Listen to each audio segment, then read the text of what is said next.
जो कहूँगा सच कहूँगा, सच के सिवा कुछ नहीं कहूँगा। और मैं देखता हूँ कि वो कंप्यूटर के आगे बस बैठा हुआ है, एक बंद मॉनिटर को देख रहा है और उसको कोई आइडिया नहीं है कि करना क्या है। तो मैंने उससे पूछा कि क्या हो गया, तो कहता है कि मयंक इसको ऑन कैसे करते हैं। तो मैंने वो नीचे से CPU का बटन दबाया तो मॉनिटर ऑन हो गया। और तो फिर उसने मुझे ये बोला कि मयंक मेरे स्कूल में कंप्यूटर था तो, पर हमको सिर्फ उसे देखने दिया, कभी छूने नहीं दिया। मुझे लगा ये लड़का कंप्यूटर साइंस पढ़ने आया है और इसको कंप्यूटर ऑन तक नहीं करना आता।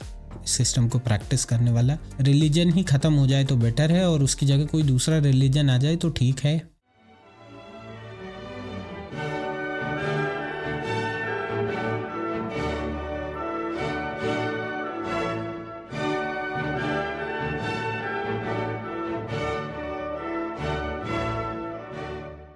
नमस्ते, बृहस्पति सूत्र में आपका स्वागत है। मेरा नाम मयंक है। आज मैं बात करने वाला हूँ जिस टॉपिक पर, वो थंबनेल से आप लोगों ने पहचान लिया होगा। मैं बात करने वाला हूँ कास्टिज़म पर, जिसको भारत में जाति या वर्ण व्यवस्था नाम से भी बुलाया जाता है। शुरू करने से पहले ये बता दूँ कि जो कहूँगा सच कहूँगा, सच के सिवा कुछ नहीं कहूँगा। ऐसी प्रतिज्ञा लेता हूँ आप लोगों के आगे। ये सब मेरे पर्सनल एक्सपीरियंसेस हैं, जो कुछ हुआ है मेरी याददाश्त से, मेमोरी से, जितना मैं रिकॉल कर सकता हूँ और जितना ऑनेस्टली आप लोगों से शेयर कर सकता हूँ, मैं शेयर कर रहा हूँ। कुछ बातें हो सकता है सुनने में बुरी लगें, तो थोड़ा सा जो अपना दिल है उसको मजबूत बनाए रखिएगा। एक और चीज़ यह कहूँगा कि मैं इंडिविजुअलिज़म में बहुत ज़्यादा मानता हूँ और उसको प्रोपोगेट भी करना चाहता हूँ। इसके बारे में और भी बात करना चाहता हूँ, आगे किसी वीडियो में ज़रूर करूँगा। और साथ ही साथ मैं फ्रीडम ऑफ स्पीच, अभिव्यक्ति की स्वतंत्रता को बहुत ज़्यादा महत्व देता हूँ, तो इसके बारे में भी आगे बात करूँगा। मैं चाहता हूँ कि जब आप मेरी इन बातों को सुने तो इस बात को हमेशा अपने दिमाग में रखें कि अभिव्यक्ति की स्वतंत्रता का मतलब होता है किसी की ऐसी बात को भी सुनना जो आपको पसंद नहीं है, और अगर नहीं सुनना तो कम से कम उसे रोकना नहीं है। अगर आपको मेरी कोई बात अच्छी नहीं लगे तो आप ऑब्वियसली इस वीडियो को वहीं के वहीं बंद कर सकते हैं। कोशिश करें कि आप ऑफेंड ना हो जाएं। कमेंट सेक्शन में कुछ ऐसी भाषा का प्रयोग ना करने लगें कि जिसे आपके अलावा कोई और पढ़ ना पाए। परंतु अगर आप अपने आप को एक्सप्रेस करना चाहें और आपको लगता है कि एक्सप्रेस करने का वही सबसे उचित माध्यम है, तो प्लीज़ फील फ्री। मैं एक बेसिक मॉडरेशन जो यूट्यूब का होता है वो तो मेरे कमेंट सेक्शन में ऑन रखता हूँ, लेकिन मैं किसी की भी अभिव्यक्ति को रोकना नहीं चाहता। आप जो भी लिखेंगे इट्स ओके, मैं उसको एक फीडबैक जैसे ही लूँगा। तो थोड़ा सा कंट्रोवर्शियल इशू हो सकता है, इसी के साथ इसको शुरू करते हैं। बात करना चाहूँगा सबसे पहले अपने प्रेजेंट से। तो अभी मैं डबलिन आयरलैंड में हूँ, जिसको वेस्टर्न वर्ल्ड का ही पार्ट माना जाता है।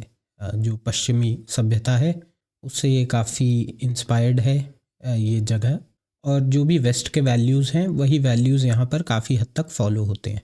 एक बहुत ही मजबूत सेक्युलर फैब्रिक वाली ये सोसाइटी है। किसी भी धर्म विशेष को यहाँ ज़्यादा महत्व नहीं मिलता है। एक बहुत बड़ी जो पॉपुलेशन है वो मेरे ख्याल से किसी भी प्रकार के धर्म में बहुत ज़्यादा यकीन नहीं रखती है, तो इसलिए ज़्यादा धर्म पर, मज़हब पर, पंथ पर, रिलीजन पर किसी भी प्रकार की चर्चा नहीं होती है। पर अगर आप किसी ऐसी गोष्ठी में, किसी ऐसी जगह चले गए जहाँ पर रिलीजन के अराउंड डिस्कशन हो रहा है, और अगर उन्हें पता लगता है कि आप एक हिंदू हैं, तो पहला क्वेश्चन ये होता है कि तुम्हारे कितने भगवान हैं, और उसके बाद अगला क्वेश्चन ये होता है कि हमें कास्ट सिस्टम या जाति व्यवस्था समझाओ। एक तरह से भारत की पहचान, और स्पेशली भारत के हिंदुओं की पहचान, कास्ट सिस्टम से काफ़ी हद तक होती है। और मेरा ये मानना है कि अगर आप भारत से हैं तो इससे फ़र्क नहीं पड़ता कि आप क्या हैं। आप हिंदू हैं, मुस्लिम हैं, सिख हैं, ईसाई हैं, जैन हैं, बौद्ध हैं, भगवान में ना मानने वाले हैं, कहीं ना कहीं आपसे कास्ट सिस्टम के बारे में पूछा जाएगा कि ये एक्चुअली क्या बला है, इसको एक्सप्लेन करो। और इंडिया, हिंदुइज़्म, कास्ट सिस्टम, ये इतने गुत्थम गुत्थे हैं आपस में कि आपको लोगों से थोड़ी देर बात करते ही ये समझ में आने लगता है कि वो इस टॉपिक में दो तरह से दिलचस्पी लेते हैं। ईदर उनकी दिलचस्पी मलिशियस है कि वो किसी प्रकार से आपको, आपकी सोसाइटी, आपके कल्चर को नीचा दिखाना चाहते हैं। तो उस प्रकार के लोगों से अक्सर मैं बात करने से बचता हूँ। उनसे बात करके कुछ फ्रूटफुल डिस्कशन निकल के नहीं आता है। उनका एक परसेप्शन है, उन्होंने कुछ सोच लिया है किसी जगह के बारे में पहले से, और अब उसमें बदलाव की कोई संभावना नहीं है।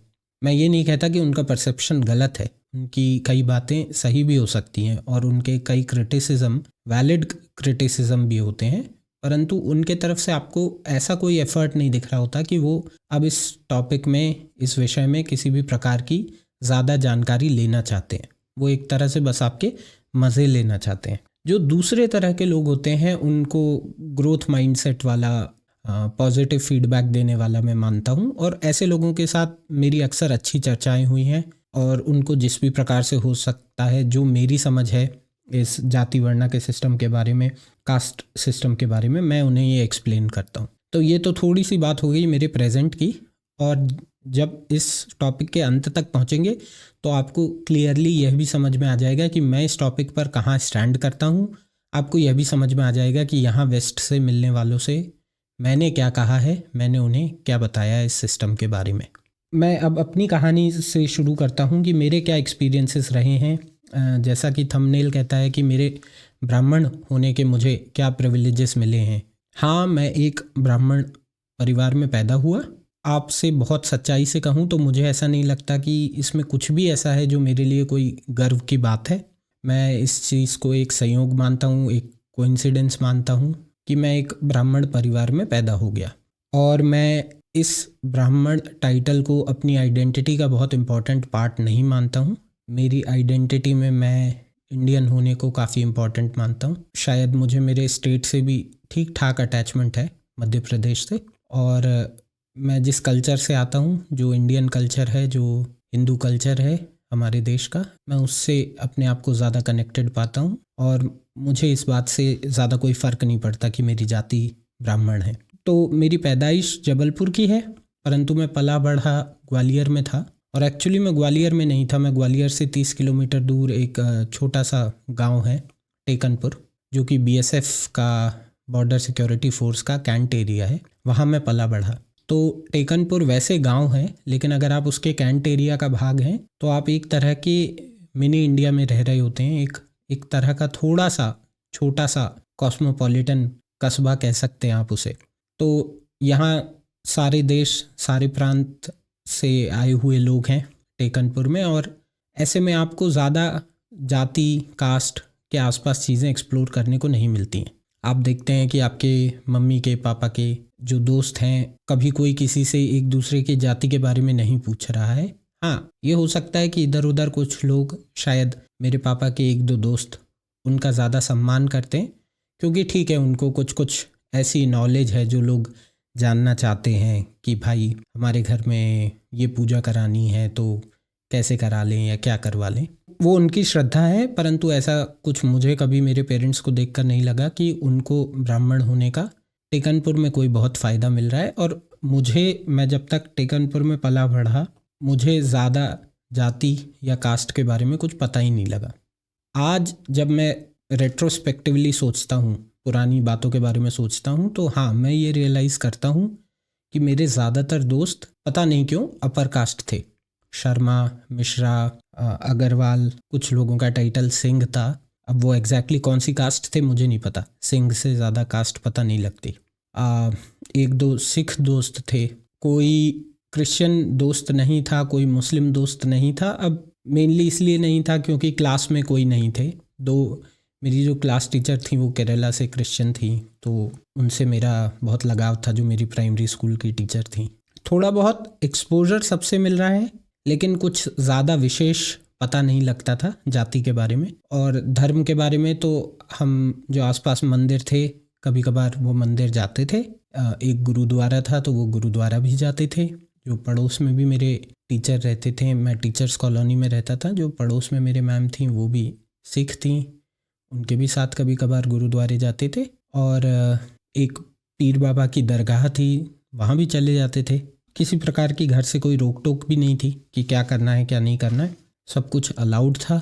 और मुझे लगता है कि वहाँ पर जो मेरी परवरिश हुई है वो एक वे में उसने मुझे लाइफ में काफ़ी लिबरल नज़रिया दिया है, काफ़ी खुला हुआ नज़रिया दिया है, और मुझे उसके बारे में कोई भी शिकायत नहीं है।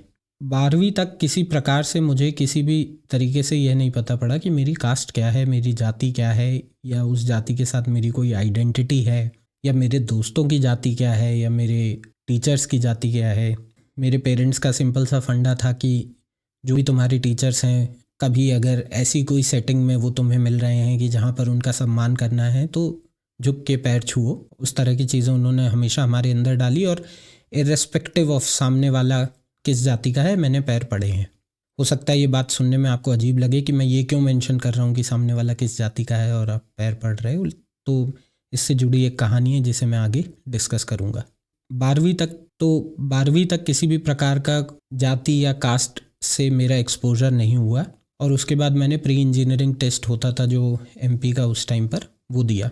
आईआईटी जेईई और AIEEE होता था, उसमें मेरी कोई खास रैंक आ नहीं पाई थी, तो मेरे पास एक ही चांस था कि मैं ये प्री इंजीनियरिंग टेस्ट में कोई ठीक ठाक सी रैंक ले आऊँ और मध्य प्रदेश का कोई सरकारी कॉलेज मेरा क्लियर हो जाए इंजीनियरिंग के लिए। तो वहाँ पर भी अब मैंने ये नहीं सोचा कि रिज़र्वेशन है और इस रिज़र्वेशन के अराउंड क्या मेरी सीट्स कम हो जाती हैं, क्या मेरी अपॉर्चुनिटीज़ कम हो जाती हैं, ये सारी बातें मैंने सोची ही नहीं। और अगर इधर उधर शायद सोची भी हों तो जितना मुझे याद है मेरे पेरेंट्स ने, मम्मी पापा ने हमेशा यही बोला है कि तुम्हारी अगर सीट्स ही आधी हैं तो सिर्फ उस आधी के बारे में सोचो और उस आधी के लिए कम्पीट करो, बाकी आधी सीट्स को भूल जाओ। और एक्चुअली मैंने इसी माइंडसेट के साथ मेरे आगे भी कोई भी कॉम्पिटिटिव एग्ज़ाम्स दिए हैं तो इसी माइंडसेट के साथ दिए हैं। और टू बी ऑनेस्ट, मैं जनरल कैटेगरी के स्टूडेंट्स को यही माइंडसेट रखने के लिए कहता हूँ कि यह भूल जाओ कि 100 सीटें अवेलेबल हैं, मान लो कि 50 ही अवेलेबल है, उन 50 के लिए ही आपको फ़ाइट करनी है। तो यहाँ से मेरा ट्रांजिशन होता है मेरे बीटेक के इंजीनियरिंग कॉलेज के लिए। नाम नहीं बताऊँगा, ज़्यादातर लोग जो इस वीडियो को देख रहे होंगे उन्हें वैसे भी पता ही होगा। बहुत ज़्यादा अच्छी बातें नहीं है मेरे पास उस इंजीनियरिंग कॉलेज के लिए, तो इसलिए नाम नहीं कहना चाहता, पर आप चाहें तो बहुत आराम से पता कर सकते हैं कौन सा कॉलेज है, क्या है। वहाँ जाकर सबसे पहले पता पड़ा कि रिज़र्वेशन जैसा कुछ होता है, कि आरक्षण जैसी एक चीज़ है। और मेरा कॉलेज पर्सनली मुझे ऐसा लगा था कि एक बहुत बड़ा डाउनग्रेड है। जिस तरह की मुझे स्कूलिंग मिली थी, मेरी मम्मी टीचर थी तो मुझे काफ़ी कम फ़ीस देनी पड़ी थी उस स्कूल की। BSF का ही स्कूल था वो, एक तरह से आर्मी स्कूल कह सकते हो आप। बहुत ही अच्छे टीचर्स थे हमारे, कुछ टीचर्स तो हमारे अपने सब्जेक्ट में PhD थे। तो इस तरह के टीचर्स से मैं पढ़ रहा था। और फिर मैं कॉलेज पहुंचता हूं तो लिटरली कुछ ऐसे प्रोफेसर्स थे कि जो इंग्लिश में एक ढंग का स्टेटमेंट फ्रेम नहीं कर सकते। और पता नहीं लोग इस चीज़ को कैसे लेते हैं। कई लोगों का कहना है कि इंग्लिश ज्ञान का पैमाना नहीं होता है। मैं इस चीज़ से एग्री नहीं करता हूँ। मेरा मानना है कि भारत में इंग्लिश ज्ञान का एक बहुत बड़ा पैमाना है। ज्ञान का भले ही नहीं, लिटरेसी का पैमाना है। अगर आपने ठीक ठाक स्कूल में पढ़ाई की है, और ऑब्वियसली ठीक ठाक स्कूल में पढ़ाई करने के लिए बहुत कुछ संयोग आपके साथ सही होने चाहिए। आप किसी ऐसे परिवार में पैदा हो गए जो आपको अच्छा स्कूल अफोर्ड करा पाए। आपका स्कूल का लेवल इतना था, जैसे आर्मी स्कूल हैं, BSF के स्कूल्स हैं, सेंट्रल स्कूल्स हैं, केंद्रीय विद्यालय हैं, कि वहाँ पर आपको ठीक ठाक इंग्लिश का एक्सपोजर मिला है तो आप इंग्लिश में सेंटेंसेस फ्रेम कर पाते हैं, एक कन्वर्सेशन होल्ड कर पाते हैं। और मेरा पर्सनली ऐसा यकीन है कि अगर आप भारत में इंग्लिश में बात कर सकते हैं और एक अच्छा खासा कन्वर्सेशन इंग्लिश में होल्ड कर सकते हैं तो कोई कारण नहीं होना चाहिए आपके घर बैठने का, आपके बेरोज़गार बैठने का। अब इस पे चर्चा किसी और दिन करेंगे, लेकिन कहना यही चाहता था कि मेरे कॉलेज में पहुंच के मुझे लगा कि मैं एक बहुत बड़ा कॉम्प्रोमाइज़ कर रहा हूं। जो मेरी एजुकेशन का लेवल था वो यहाँ से अचानक से यहाँ चला गया। वहाँ जाके पता पड़ा कि जो हमारा हॉस्टल था उसमें एक बहुत बड़ा रूम था जिसको हम कॉमन हॉल कहते थे। वहाँ पर झाबुआ, जो मध्य प्रदेश की एक डिस्ट्रिक्ट है, वहाँ से कुछ बच्चे आए हुए थे और उन लोगों ने पता नहीं क्यों कॉमन हॉल को घेर लिया था। तो 5 या 6 बच्चों के, लड़कों की कैपेसिटी थी उस कॉमन हॉल की, और करीब मेरे ख्याल से 8 से 10 लड़के वहाँ रह रहे थे। तो देखिए, जिस तरह का मेरा कॉलेज था तो वहाँ रीजनलिज़्म बहुत ज़्यादा था कि जैसे जो ग्वालियर वाले आए वो ग्वालियर वालों के साथ हो गए, भिंड मुरैना वाले भिंड मुरैना वालों के साथ हो गए, तो ऐसे ही झाबुआ वाले जो आए वो झाबुआ वाले साथ में हो गए। अब मुझे इसमें कोई कास्ट का एंगल नहीं लगता, मुझे इसमें लगता है सिंपली रीजन का एंगल था। जिस रीजन से लोग आए उस रीजन के लोग साथ रहने लग गए। उसके कई कन्वीनियंट रीजंस हैं, घर आना जाना है, लोग साथ में आ जा चले जाते थे ट्रेन लेकर बस लेकर, और किसी प्रकार से शायद दोस्ती यारी करने में भी हेल्प होती हो। तो कहने का ये मतलब है कि कॉलेज में रीजनलिज्म है, और वहाँ मेरे को तो किसी प्रकार का कास्टिज़म नहीं महसूस हो रहा था। तो ये जो झाबुआ के बंदे हैं ये रह रहे हैं कॉमन हॉल में, और इनके थ्रू मुझे पहली बार पता पड़ा कि ये लोग ज़्यादातर शेड्यूल्ड ट्राइब जो कैटेगरी है उसके हैं। रिजर्वेशन का फ़ायदा लेकर ये लोग कॉलेज में आए हैं। मुझे इससे कोई आपत्ति नहीं है कि भाई कौन कैसे आया है। क्या वो लोग मेरे दोस्त बने? उनमें से एक मेरा दोस्त बना, और उसका उस व्यक्ति की कहानी, उस बंदे की कहानी आने वाली है। पर जो मेरे 2 रूममेट्स थे तो उनमें से एक ब्राह्मण था और एक वो भी शेड्यूल्ड ट्राइब में से ही आता है, वो उसका पार्ट था। और मेरी दोनों रूममेट से बहुत अच्छी बनती थी, हम कभी कभार तीनों बैठते थे, बहुत गप्पे करते थे। पर जो हमारा वो तीसरा रूममेट था वो अक्सर एक दूसरे रूम में रहता था, क्योंकि उसके कुछ पहले के दोस्त थे, शायद स्कूल के दोस्त थे एक दोस्त के, तो वो उनके साथ ज़्यादा रहता था, वो हमारे रूम में नहीं रहता था। और कभी कभार आता था तो बहुत बहुत देर बैठता था, बातें करता था। और मुझे याद है कि फ़र्स्ट ईयर के बाद काफ़ी बच्चों को यह मौका दिया जाता था कि आप अपनी ब्रांच चेंज कर सकते हो। अगर आपके अच्छे नंबर आए हैं तो आप अपनी ब्रांच को चेंज कर सकते हो। तो बहुत बच्चों ने अपनी ब्रांच इधर से उधर चेंज की थी। हमारे कॉलेज के इतने ख़राब हाल थे कि लिटरली वो ब्रांच चेंज हो सकता है ये प्रोसेस हो, और अगर ये ऑफिशियल प्रोसेस है तो मैं इससे एग्री नहीं करता हूँ, मुझे ये प्रोसेस पसंद नहीं आई थी। मैं वो ब्रांच चेंज की प्रोसेस देखने गया था, मुझे नहीं पता मैं खुद की चेंज कराने गया था या क्या, पर मैं वहाँ गया था और वो ऐसा लग रहा था जैसे एक ऑक्शन हो रही है, एक नीलामी हो रही है। तो एसटी डिसेबिलिटी कैटेगरी के हमारे पास लड़की के लिए सीट ओपन है, देखा कोई नहीं आया तो उसको अपग्रेड करके एसटी डिसेबिलिटी लड़के या ओपन बोल दिया, लड़का या लड़की कोई भी आ जाए, कोई भी नहीं आया। एसटी लड़की के लिए सीट ओपन है, कोई भी नहीं आया। एसटी ओपन कैटेगरी के लिए ओपन है, 2 लोग आ गए, उसमें जिसके ज़्यादा परसेंटेज थे उसको वो दे दी गई। ठीक है, ये प्रोसेस काफ़ी ट्रांसपेरेंट है, ट्रांसपेरेंसी के हिसाब से तो बहुत अच्छी है, सबको सामने दिख रहा है कि क्या हुआ।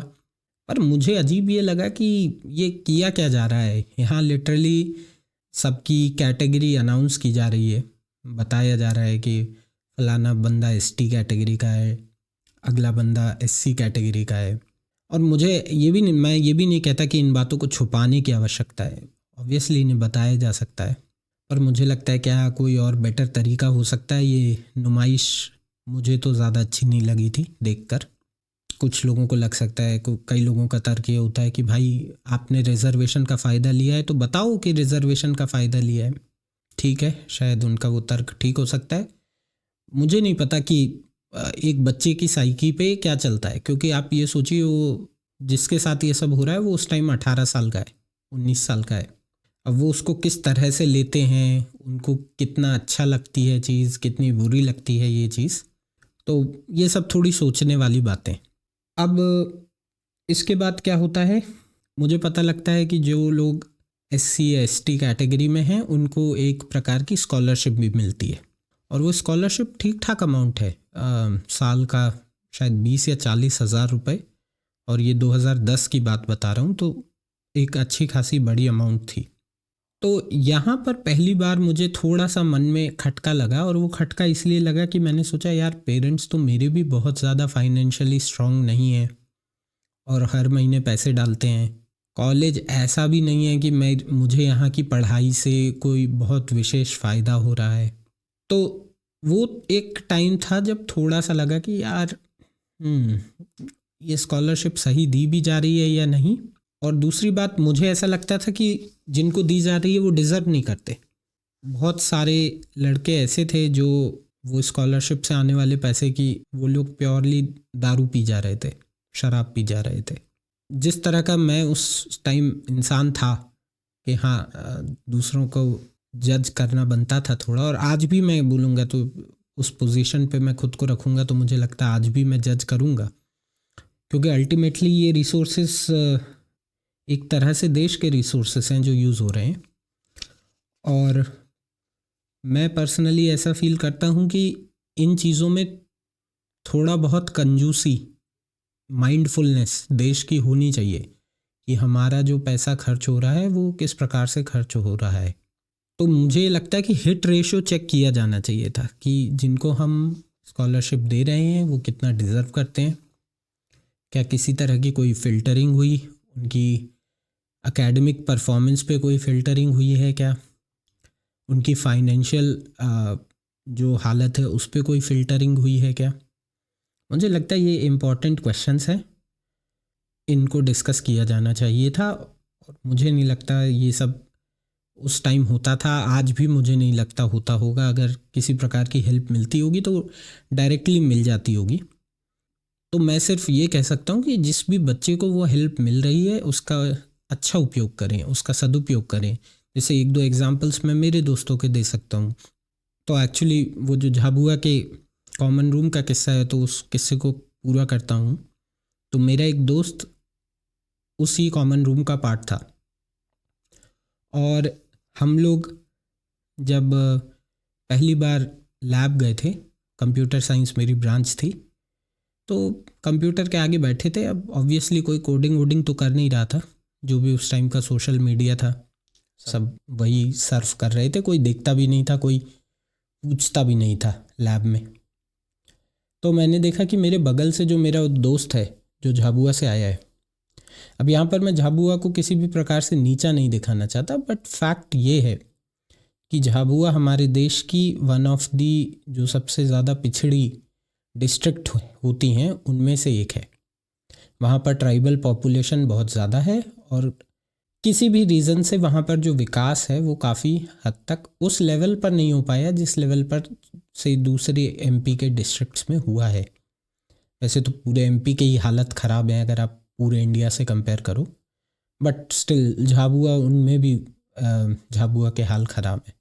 अब मुझे टारगेट मत करना ये कह के कि अरे एमपी के कोई हाल ख़राब नहीं है, देखो ये अच्छा हो गया वो अच्छा हो गया। ये सारी बातें रिलेटिव होती हैं। भारत में हर राज्य की आप पर कैपिटा इनकम चेक करोगे तो उसमें एमपी काफ़ी नीचे आता है, और चीज़ें सुधर रही हैं ठीक है, लेकिन कैचअप करने में बहुत टाइम लगेगा। तो झाबुआ की इन सब में भी सबसे ज़्यादा ख़राब हाल है। वहाँ से मेरा दोस्त पढ़ने आया हुआ है, और मैं देखता हूँ कि वो कंप्यूटर के आगे बस बैठा हुआ है और वो एक बंद मॉनिटर को देख रहा है, और उसको कोई आइडिया नहीं है कि करना क्या है। तो मैंने उससे पूछा कि क्या हो गया, तो कहता है कि मयंक इसको ऑन कैसे करते हैं। तो मैंने वो नीचे से सीपीयू का बटन दबाया तो मॉनिटर ऑन हो गया और वो कंप्यूटर चलने लग गया। तो फिर उसने मुझे ये बोला कि मयंक, मेरे स्कूल में कंप्यूटर था तो, पर हमको सिर्फ उसे देखने दिया, कभी छूने नहीं दिया, और शायद एक ही कंप्यूटर था उसके स्कूल में। मैंने काफ़ी जज किया पहले तो मेरे उस दोस्त को। मुझे लगा ये लड़का कंप्यूटर साइंस पढ़ने आया है और इसको कंप्यूटर ऑन तक नहीं करना आता। देन मुझे दया भी आई कि यार ये क्या कहानी बता रहा है कि इसके स्कूल में एक कंप्यूटर था और इन्हें सिर्फ वो कंप्यूटर देखने दिया जाता था दूर से, कभी छूने नहीं दिया गया। और मुझे उसके लिए डर भी लगा, उस पर दया भी आई। तो एक बहुत ही मिक्स्ड इमोशन थे, और पहली बार मैंने मेरे प्रिविलेज को रियलाइज़ किया कि मैं कितना प्रिविलेज्ड हूँ। कि हो सकता है मुझे ऐसे स्कूल नहीं मिले जहाँ जिन स्कूलों में स्विमिंग पूल होता है, पर मेरा स्कूल कम से कम इस लेवल का था कि वहाँ एक ठीक ठाक पढ़ाई का लेवल था, अच्छे टीचर्स थे, स्पोर्ट्स की भी ठीक ठाक सी फैसिलिटीज़ थी जैसे चाहिए हों। एक एनुअल स्पोर्ट्स मीट बहुत अच्छी होती थी, कुछ बहुत मेरी क्लास के कुछ बच्चे थे जो उसमें बहुत अच्छा परफॉर्म करते थे। हमारे स्कूल की एक बहुत अच्छी हैंडबॉल टीम थी जो नेशनल लेवल पे भी बहुत अच्छा परफॉर्म करती थी। तो मुझे ये लगा कि मेरे पास तो बहुत कुछ अवेलेबल है, और फिर यहाँ पर कुछ लोग ऐसे हैं जिन्होंने सिर्फ कंप्यूटर को देखा है और वो कंप्यूटर साइंस इंजीनियरिंग पढ़ने आ गए। तो ये पहला मेरा इंस्टेंस था जहाँ पर मुझे लगा कि एक, मुझे नहीं पता ये कौन सा प्रिविलेज है, ये अपर कास्ट होने का प्रिविलेज है, ये ब्राह्मण होने का प्रिविलेज है, ये एक ऐसे पेरेंट्स पाने का प्रिविलेज है जिन्हें एजुकेशन की बहुत इम्पोर्टेंस पता थी। क्योंकि मेरे पेरेंट्स के पास हमेशा मौका था कि वो ग्वालियर छोड़ के वापस जबलपुर जा सकते थे, पर वो ग्वालियर में टेकनपुर में सिर्फ इसलिए बने रहे ताकि हम लोगों की अच्छी एजुकेशन हो पाए। तो ये क्या उसका प्रिविलेज था या सिर्फ संयोग था, मैं नहीं जानता, पर मुझे उसका एक्नॉलेजमेंट हुआ, मुझे रियलाइजेशन हुआ कि नहीं, कुछ ऐसा मेरी लाइफ में है जो दूसरों के पास नहीं है, और इसलिए मुझे कम से कम उस बात की वैल्यू होनी चाहिए। देन हमारे कॉलेज में एक मैं मेरी भाषा में कहूँ तो मैं ऐसी चीज़ों को चोमुगिरी कहता हूँ। हमारे कॉलेज की लाइब्रेरी थी और वहाँ पर मैंने एक बहुत ही डिस्क्रिमिनेटरी प्रैक्टिस होते हुए देखी। अगर आज भी कॉलेज में ये हो रहा है तो डूब के मर जाना चाहिए एडमिनिस्ट्रेशन को, बहुत ही क्लियरली बोल रहा हूँ। मैं एक बार और गया था 2018 के आसपास शायद, अपने कॉलेज वापस गया था, तो इंफ्रास्ट्रक्चर वाइज तो इम्प्रूवमेंट दिख रहा था, बच्चे भी काफ़ी कॉन्फिडेंट और नॉलेजेबल दिख रहे थे। तो हो सकता है चीज़ें चेंज हुई हों, और अब तक हो सकता है और भी चीज़ें चेंज हो गई हों, पर स्टिल मुझे लगता है कि बहुत स्कोप है। और अगर किसी प्रकार का मेरे अंदर गुस्सा है कॉलेज के लिए, तो इसलिए है कि उस कॉलेज से लगाव है, और जिस चीज़ से आपको लगाव होता है, जिस जगह से आपको लगाव होता है, आप चाहते हो कि वो जगह ग्रो करे, वो जगह बेटर हो। तो कॉलेज की हमारी जो लाइब्रेरी थी वहाँ पर यह रूल था कि अगर आप जनरल कैटेगरी से हो तो आपको 2 किताबें इशू होंगी, और वो 2 किताबें आपको 1 महीने के लिए इशू होंगी, और आपको उसको रिन्यू कराना पड़ेगा हर महीने आकर। अगर आप रिन्यू कराने में लेट हो रहे हैं तो मेरे ख्याल से 2 रुपये पर डे उस टाइम पर ऐसा कुछ फ़ाइन लगाते थे वो, और वो फ़ाइन एक्यूमुलेट हो जाता था तो कई बार अच्छी खासी अमाउंट भी हो जाती थी। तो ये जनरल कैटेगरी वालों के रूल था, और जो रिजर्व्ड कैटेगरी के थे, और मेरे ख्याल से रिजर्व्ड कैटेगरी में ये सारे प्रिविलेजेस एससी और एसटी कैटेगरी को ही रहते थे, ओबीसी को शायद नहीं रहते थे ये प्रिविलेजेस। तो उनको 6 किताबें इशू हो सकती थी, और या शायद 10 किताबें इशू हो सकती थी, और 6 महीने के लिए इशू हो सकती थी। तो उनका पूरा सेमेस्टर बहुत आराम से चल जाएगा। उन्होंने कोई किताब इशू करा ली, उनको अब दोबारा उस सेमेस्टर में आने की ज़रूरत नहीं है। जनरल कैटेगरी का जो बच्चा है वो 6 बार आएगा, यहाँ तक भी ठीक है। इससे भी जो मुझे बहुत ही ख़राब पार्ट लगा था, हमारी लाइब्रेरी में लिटरली एक ऐसा सेक्शन था जिसमें सिर्फ और सिर्फ एससी या एसटी कैटेगरी का बच्चा ही अंदर जा सकता था, क्योंकि वहाँ पर सारी किताबें वो किताबें रखी हुई थी जो इन बच्चों को एलोकेट की जाएंगी। तो आप ऐसे सोचिए, मान लीजिए हमारी लाइब्रेरी में 100 किताबें हैं, तो उन 100 किताबों में भी ये कर दिया गया है कि मान लीजिए 50 या 25 या 30 रिजर्व्ड हैं। वो किताबें अगर इशू नहीं भी हो रही तो जनरल कैटेगरी का बच्चा उनको इशू नहीं करा सकता, उनको सिर्फ और सिर्फ एससी या एसटी कैटेगरी के ही बच्चे इशू करा सकते हैं। और कॉलेज ने इम्प्लीमेंटेशन इस पॉलिसी का इतना गंदे तरीके में कर रखा है कि उस सेक्शन में सिर्फ और सिर्फ एससी और एसटी के भी बच्चों को जाना अलाउ किया जाएगा। मुझे नहीं पता कि ऐसी पॉलिसी आज भी है क्या, मुझे नहीं पता किसी और कॉलेज में भी ऐसा होता है क्या, क्योंकि मैंने जहाँ से मास्टर्स की वहाँ मैंने ऐसा कुछ होते हुए कभी नहीं देखा। तो ये सिर्फ मैंने मेरे बैचलर्स के कॉलेज में देखा। मुझे नहीं पता ये सेंट्रल गवर्नमेंट का बनाया हुआ रूल है या स्टेट गवर्नमेंट का बनाया हुआ रूल है या हमारे कॉलेज ने कुछ बना दिया।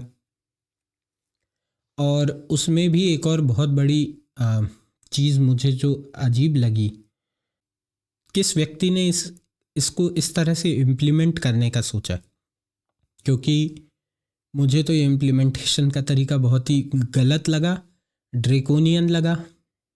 शायद पहली बार मुझे वो पीड़ा समझ में आई जो शायद एससी या एसटी या जिन्हें हम अनटचेबल्स कहते हैं, उस समाज की जो पीड़ा रही होगी कि कहीं उन्हें मंदिर में प्रवेश नहीं मिला, या किसी रास्ते का उपयोग करने को नहीं मिला, या किसी कुएं से पानी भरने को नहीं मिला। तो वैसी पीड़ा मुझे महसूस हुई कि लाइब्रेरी के एक हिस्से में घुस ही नहीं सकता। वो लिटरली हमारा शायद आई कार्ड चेक करते थे, कैटेगरी चेक करते थे उस हिस्से में घुसने के लिए। और तो बड़ा ही फूलिश और बेवकूफ़ सा महसूस हो रहा है इस किस्से को बताते हुए, लेकिन यही रियलिटी थी, यही हुआ था। और आज उस किस्से के बारे में सोचता हूँ तो मुझे सच में ऐसा लगता है कि अंबेडकर जो थे, उन्होंने जो कुछ इस समाज के लिए किया है वो सच में अपने आप में एक बहुत बड़ा चेंज है। क्योंकि अगर मुझे लाइब्रेरी के एक छोटे से हिस्से में नहीं घुसने दिया गया और उसकी मुझे आज तक टीस है, पीड़ा है, तो उन लोगों के परिप्रेक्ष्य से सोचिए, उन लोगों के तरफ से सोचिए, उन्हें कैसी पीड़ाएं हुई होंगी, किस प्रकार उनके जो एंसेस्टर्स हैं, पूर्वज हैं, उन्होंने क्या सहा होगा। और अंबेडकर की कुछ बातों से मैं डिसएग्री भी करता हूँ, और मैं उनको, जो हमारे यहाँ जो भगवान बनाने का ट्रेंड चला हुआ है हर किसी को, मैं उससे भी थोड़ा सा डिसएग्री करता हूँ। दो अगेन, क्योंकि मैं इंडिविजुअलिटी और freedom of speech, freedom of expression में बिलीव करता हूँ। तो अगर किसी व्यक्ति को भगवान बनाकर खुशी मिलती है तो मैं उसको रोकता नहीं हूँ। बस मैं पर्सनली उससे एग्री नहीं करता, क्योंकि मुझे फिर ये लगता है कि अगर आपने किसी व्यक्ति को भगवान बना दिया तो फिर आप उसके किसी ऐसे एंगल को नहीं देख पाएंगे जो एंगल आइडियली क्रिटिसाइज होना चाहिए। परंतु मैंने बहुत ज़्यादा अंबेडकर को पढ़ा नहीं है, कोशिश करूँगा फ्यूचर में पढ़ने की और कवर करने की। उन पर चर्चा करना भी बड़ा ही डिफ़िकल्ट टास्क है इंडिया में किसी प्रकार का। डॉक्टर अंबेडकर का क्रिटिसिज्म बहुत पॉजिटिवली नहीं लिया जाता है, जो कि बड़ी हैरानी की बात है। गांधी का क्रिटिसिज्म देश में बहुत आसानी से किया जा सकता है, लेकिन कई ऐसे फिगर्स हैं जिनका क्रिटिसिज्म पॉसिबल नहीं है। और मेरा पर्सनली ऐसा मानना है कि क्रिटिसिज्म से किसी भी पॉलिटिकल पर्सनालिटी को, हिस्टोरिकल पर्सनालिटी को, रिलीजन को दूर नहीं रखा जा सकता। सबको क्रिटिसिज्म की आँच सहनी चाहिए। सबका टाइमली हर एरा में एक रिव्यू होना चाहिए कि पता लगे कि वो आज के इस एरा से कितने कंपैटिबल थे और कितना दूर थे। पर यह चर्चा कभी किसी और दिन होगी।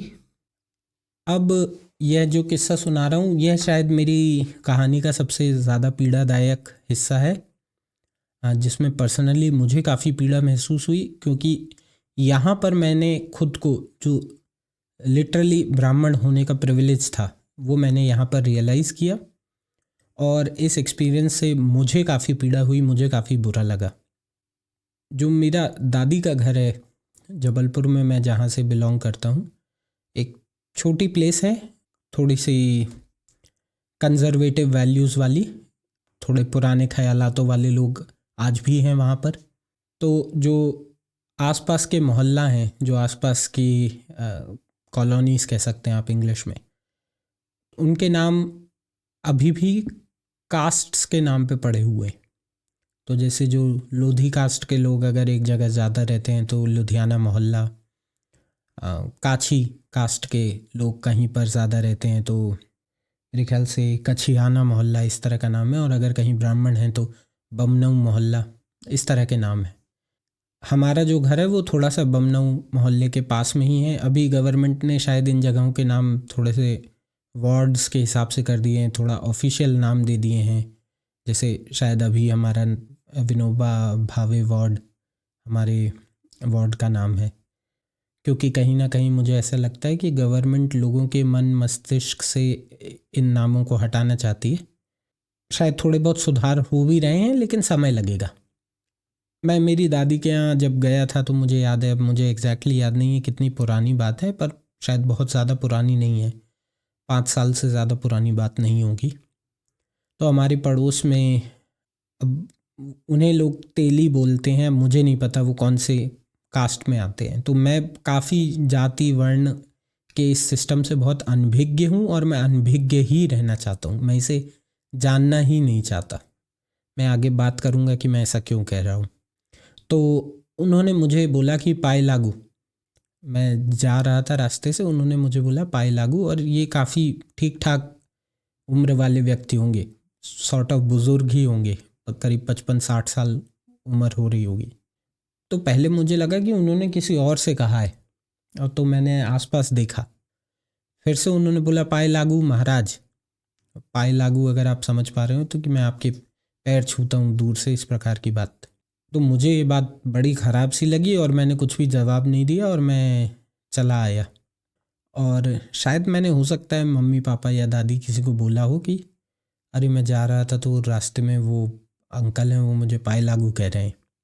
बाद में वो आए और मेरी दादी से कह रहे थे कि अरे हम महाराज को पाए लागू बोले, और उन्होंने कुछ जवाब नहीं दिया। अब दादी का क्या जवाब था वो मैं डिस्कस नहीं करना चाहता यहाँ पर, परंतु सिर्फ यही बताना चाहता हूँ कि देखिए, सब लोग अपने अपने समय से बंधे हुए हैं। वो अंकल भी शायद अपने पुराने समय से बंधे हुए हैं, जहाँ पता नहीं क्यों उन्हें लगता है कि एक 30 साल का बंदा जो सामने से जा रहा है, वो क्योंकि शायद ब्राह्मण है तो वो उनका पाए लागू डिज़र्व करता है। मेरे ख्याल से एक छोटी उम्र का व्यक्ति, तो मैं तो पर्सनली ऐसे मानता हूँ, मैं इस चीज़ में बहुत, पता नहीं कहाँ से ये अंदर डाल दिया गया है, बट बचपन से मैं इस चीज़ से बंधा हुआ हूँ कि अगर आप उम्र में छोटे हो तो then there is no reason कि कोई बड़ा आपके पैर छुए, चाहे आपके पास कितनी भी उपलब्धियाँ क्यों ना हो। पर्सनली मुझे तो ऑफेंसिव सा लगा कि कोई कैसे पाए लागू कह सकता है, क्योंकि मेरे अंदर वो चीज़ नहीं है, मैं किसी बड़े से अपने पैर नहीं छुआ सकता। पर इसका भी एक्सट्रीम वर्जन मेरे साथ अभी कुछ दिनों पहले हुआ। मैं जब दोबारा वहाँ गया तो एक वहाँ पर एक और बुज़ुर्ग हैं, वो मेरे पापा से अक्सर बात करते रहते हैं, और वो आए और उन्होंने देखा मुझे, तो मेरे पापा ने बोला कि ये बेटा है, आया हुआ है, और उन्होंने आके लिटरली मेरे पैर करीब करीब छू लिए, और मैं उन्हें मना करता रहा, पर वो नहीं माने, और मुझे काफ़ी बुरा लगा। और फिर मैं मेरे पापा को भी बोला कि ये क्या है, ये सब यहाँ क्या चल रहा है अभी भी। तो मेरे पापा ने बोला कि हाँ, कायदे से कोई ऐसा नहीं करना चाहिए, परंतु उनके मन को भी तब तक संतोष नहीं लगेगा जब तक वो ऐसा नहीं कर लेंगे। अब मुझे लगता है पापा भी मेरे मन को दिलासा देने वाली बात कह रहे थे, परंतु मैं ऐसा मानता हूँ कि ये शायद कई सालों का, 1500 साल का, तो मैं आपको ढूंढ ढांड के एविडेंस दे सकता हूँ कि इससे ज़्यादा का समय ऐसा हो गया है कि हमने लोगों को इतना इनग्रेन कर दिया, इस प्रकार से उन्हें भर दिया है इस सिस्टम के थ्रू, कि वो ऊंचा और नीचा समझने लग गए हैं, और वो ये तक भूल गए हैं कि क्या अगले व्यक्ति में किसी प्रकार की ऐसी क्वालिटी है जिसके लिए उसका सम्मान किया जाए। अगला व्यक्ति तो मुझसे उम्र में भी कम है, और मेरा अक्सर मानना, आप उम्र में कम हो तो आप अनुभव में भी कम होते हो। मैं ये नहीं कहता कि जिसकी उम्र ज़्यादा है वो बाय डिफ़ॉल्ट रेस्पेक्ट डिज़र्व करता है, बट अगर उसका डिसरेस्पेक्ट ना हो तो अच्छी बात है। और अगर मुझे लगता है आप किसी के पैर छू रहे होते हो तो एक प्रकार से आपने उसके आगे सरेंडर किया है, एक तरह से आप उसको इतना ज़्यादा सम्मान दे रहे हो, अपने से बड़ा मान रहे हो। इसलिए मेरा ऐसा मानना है कि छोटों को बड़ों के पैर छूने चाहिए, बड़ों को छोटे के पैर छूना अच्छा नहीं लगता। तो मुझे यही लगता है कि हमने कई हज़ार सालों से इस प्रकार का मैनिपुलेशन किया है अपनी सोसाइटी में, कि कुछ ऐसी परंपराएं चालू हो गई हैं जो पूरी तरह से ऑकवर्ड हैं और पूरी तरह से गलत भी हैं। ये शायद मेरे ब्राह्मण प्रिविलेज के बहुत सबसे बड़ा पार्ट था। ये मेरे लिए पर्सनली काफ़ी ख़राब था। मैंने इस चीज़ को बिल्कुल भी इंजॉय नहीं किया है, और बहुत ही ऑनेस्टी के साथ कह रहा हूँ। और मुझे लगता है कि अगर आप एक अच्छे इंसान हैं, या अच्छे नहीं तो आप कम से कम अगर एक इंसान हैं और आप में थोड़ी बहुत दुनियादारी के बारे में समझ है तो आपको भी ये चीज़ पसंद नहीं आएगी। मुझे पसंद नहीं आएगा कि मेरे पिताजी किसी उम्र में छोटे व्यक्ति के जाकर पैर पड़ें, मुझे तो नहीं पसंद आता। तो आपको भी खुद को उसी सिचुएशन में रख के देखना चाहिए कि अगला व्यक्ति जो 60 साल की उम्र का है, किसी न किसी का पिता है, और वो अगर किसी 30 साल के व्यक्ति के जाकर पैर छू रहा है तो या तो उसकी कुछ मजबूरी रही होगी कि उसको कुछ चाहिए अगले व्यक्ति से, और या फिर उसको किसी प्रकार से इस प्रकार से ब्रेन वॉश कर दिया गया है कि वो इस तरह की चीज़ें कर रहा है। और दोनों ही स्थितियां कोई बहुत अच्छी स्थिति नहीं है मेरे ख्याल से तो। पर अगर आपने वो जाति वर्णा और कास्ट का झंडा लहराया हुआ है तो हो सकता है आपको मेरी ये बात नहीं समझ में आ पाए, आप उससे एग्री ना कर पाएँ। अगर मैं अपनी कहानी में आगे बढ़ूं तो थोड़ा सा इस गेट एग्ज़ाम के बारे में चर्चा करना चाहूँगा जो मैंने दिया था मेरे बीटेक के बाद मास्टर्स के लिए। और अगेन ये एक बहुत बड़ा कॉम्पिटिटिव एग्ज़ाम था जो मैंने दिया था, और यहाँ पर मैंने खुद को ये समझा लिया था कि टॉप 300 सीट ही जनरल कैटेगरी के लिए सीट्स अवेलेबल हैं। अगर इसमें काम हो गया तो हो गया, और अगर नहीं हुआ तो काम बिगड़ गया। जितना मैंने सुना है ओबीसी में 500-600 रैंक तक काम चल जाता है, एससी में शायद 3000 तक चल जाता है, एसटी में शायद 5000 रैंक तक चल जाता है। आपको आईआईटीज़ में एमटेक करने के लिए मिल जाती है, ये उस टाइम सुना था। मेरे मतलब कि टॉप 300 सीटें ही थी तो उसी तरह से मैंने तैयारी की थी। 2 रैंक मेरी 300 के अंदर नहीं आ पाई थी, बट एक अच्छी खासी रैंक आ गई थी। और इंटरव्यूज़ की प्रोसेस के थ्रू मुझे आईआईएससी बैंगलोर मिल गया था, जहाँ से मैंने एमटेक रिसर्च का प्रोग्राम किया था। तो जो रिसर्च प्रोग्राम्स होते हैं उसमें कोई रिजर्वेशन नहीं होता है। तो हो सकता है मेरे आसपास, अगेन मैं नहीं कह सकता कि वो जनरल कैटेगरी के लोग थे या सब अपर कास्ट सवर्ण थे जो अक्सर इंडिया में कहा जाता है। और एक्चुअली मैंने कभी भी कोशिश नहीं की है मेरे दोस्तों में या आसपास के लोगों में उनकी जाति जानने की, कास्ट जानने की मैंने कोशिश नहीं की है। पर ये सच्चाई से कहूँगा कि समहाउ ऐसा हमेशा हो गया है कि कहीं ना कहीं वो ब्राह्मण और जो ब्राह्मण बनिया नेक्सस जो बुलाया जाता है इंडिया में, वो सर्कल किसी प्रकार से ज़रूर आसपास फंस गया है। मेरे पास इसके लिए एक एक्सप्लेनेशन भी है, परंतु मैं कोई ऐसी कोशिश नहीं करता कि मैं ये नहीं कह रहा कि सिर्फ यही ग्रुप मेरा दोस्त बनता है, लेकिन हाँ किसी प्रकार से एक ठीक ठाक मेजॉरिटी ऑफ मेरे दोस्त जो हैं वो इस ग्रुप में से आते हैं।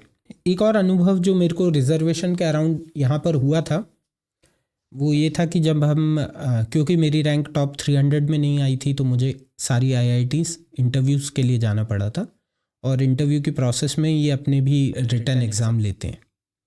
तो वहाँ रिटन एग्ज़ाम लिया था आईआईटी कानपुर ने, 150 मार्क्स का एग्ज़ाम था, और जो कट ऑफ आया था वो 100 नंबर आया था, जनरल कैटेगरी का भी और ओबीसी का भी। तो पहली बार मैंने ऐसे देखा कि ओबीसी होने का कोई फ़ायदा नहीं है, और एटलीस्ट उस सिनेरियो में कोई फ़ायदा नहीं था क्योंकि उनका जो कट ऑफ आया था वो जनरल कैटेगरी के बराबर ही आ गया था। एससी और एसटी का थोड़ा सा कम था, शायद 90 था, 70 था, कुछ ऐसे नंबर थे, मुझे एग्जैक्टली याद नहीं। हाँ ये भी था कि जो कॉल्स भी गई थी इंटरव्यू के लिए वो भी रैंक के हिसाब से गई होंगी, तो हो सकता है एक थोड़ा ज़्यादा रैंक तक इनवाइट चला गया होगा एससी एसटी या ओबीसी कैटेगरी में, जो कि जनरल में नहीं गया होगा। इस प्रकरण से जो मैंने सीखा था वो यह था कि अगर जो जनरल कैटेगरी के बच्चे हैं जो अक्सर ये शिकायत करते रहते हैं कि रिजर्वेशन कैसे हटेगा, पर्सनली मुझे लगता है पॉलिटिकली तो नहीं हट पाएगा, कोई तरीका नहीं है, कोई सरकार नहीं कर सकती। आगे मैं थोड़ा सा विस्तार में इस पे भी डिस्कस करूँगा कि रिजर्वेशन में क्या नहीं कर सकती सरकार, मतलब, और वो इतना भी ख़राब नहीं है जितना ख़राब बताया जाता है, थोड़ा सा उस पर चर्चा करूँगा। तो पॉलिटिकली हटाया नहीं जा सकता, जुडिशरी तो छू नहीं सकती, छोटे मोटे रिफॉर्म्स ला सकती है, जैसे अभी एक रिफॉर्म लाई है कि reservation with in reservation kind of एक चीज़ लेकर आ रहे हैं वो, बट हटाने का मामला बनता ही नहीं है। तो सबसे अच्छा तरीका रिजर्वेशन का यही है कि अगर उसकी एक नेचुरल डेथ हो जाए, और वो नेचुरल डेथ ऐसे ही संभव है कि अगर सब लोग इस कैपेबिलिटी पर पहुंच पाएँ कि वो इस तरह का परफॉर्म कर पाएँ कि से जनरल, ओबीसी, एससी, एसटी सबका अगर कट ऑफ करीब करीब एक ही नंबर का आने लग जाएगा, तो एक तरह से रिजर्वेशन हो सकता है अपनी नेचुरल डेथ मर जाए। परंतु यहाँ पर प्रॉब्लम यह है कि अगर एससी या एसटी कैटेगरी का कोई व्यक्ति जनरल के कट ऑफ से ज़्यादा नंबर ले आता है या जनरल का कट ऑफ ले आता है, तो उसको जनरल कैटेगरी में मानने लगते हैं, उसको ओपन कैटेगरी में ले आते हैं और एससी और एसटी के लिए और सीट्स ओपन हो जाती हैं। तो एक प्रकार से उनका जो कट ऑफ है वो हमेशा थोड़ा सा नीचे गिर ही सकता है। तो मुझे ये नहीं पता कि इस समस्या का क्या समाधान किया जा सकता है, पर हाँ ये है कि अगर मान लो 100 नंबर का कट ऑफ चाहिए और 98 या 90 प्लस मार्क्स पे एससी एसटी का कट ऑफ चाहिए, तो ऐसा नहीं है कि वो बहुत ज़्यादा उनको बहुत बड़ा कोई फेवर मिल रहा है। तो इवेंचुअली अल्टीमेटली ये है कि हर बच्चे को बहुत मेहनत करनी पड़ेगी, हर बच्चे को खुद को पुश करना पड़ेगा और कोई भी बच्चा सिंपली रिजर्वेशन के ऊपर रिलाई करके एडमिशन नहीं ले पाएगा। और यही रिजर्वेशन का सबसे अच्छा नेचुरल डेथ का कोर्स है। प्लस मेरा ये भी मानना है कि हर तरह से बेनिफिशियल है।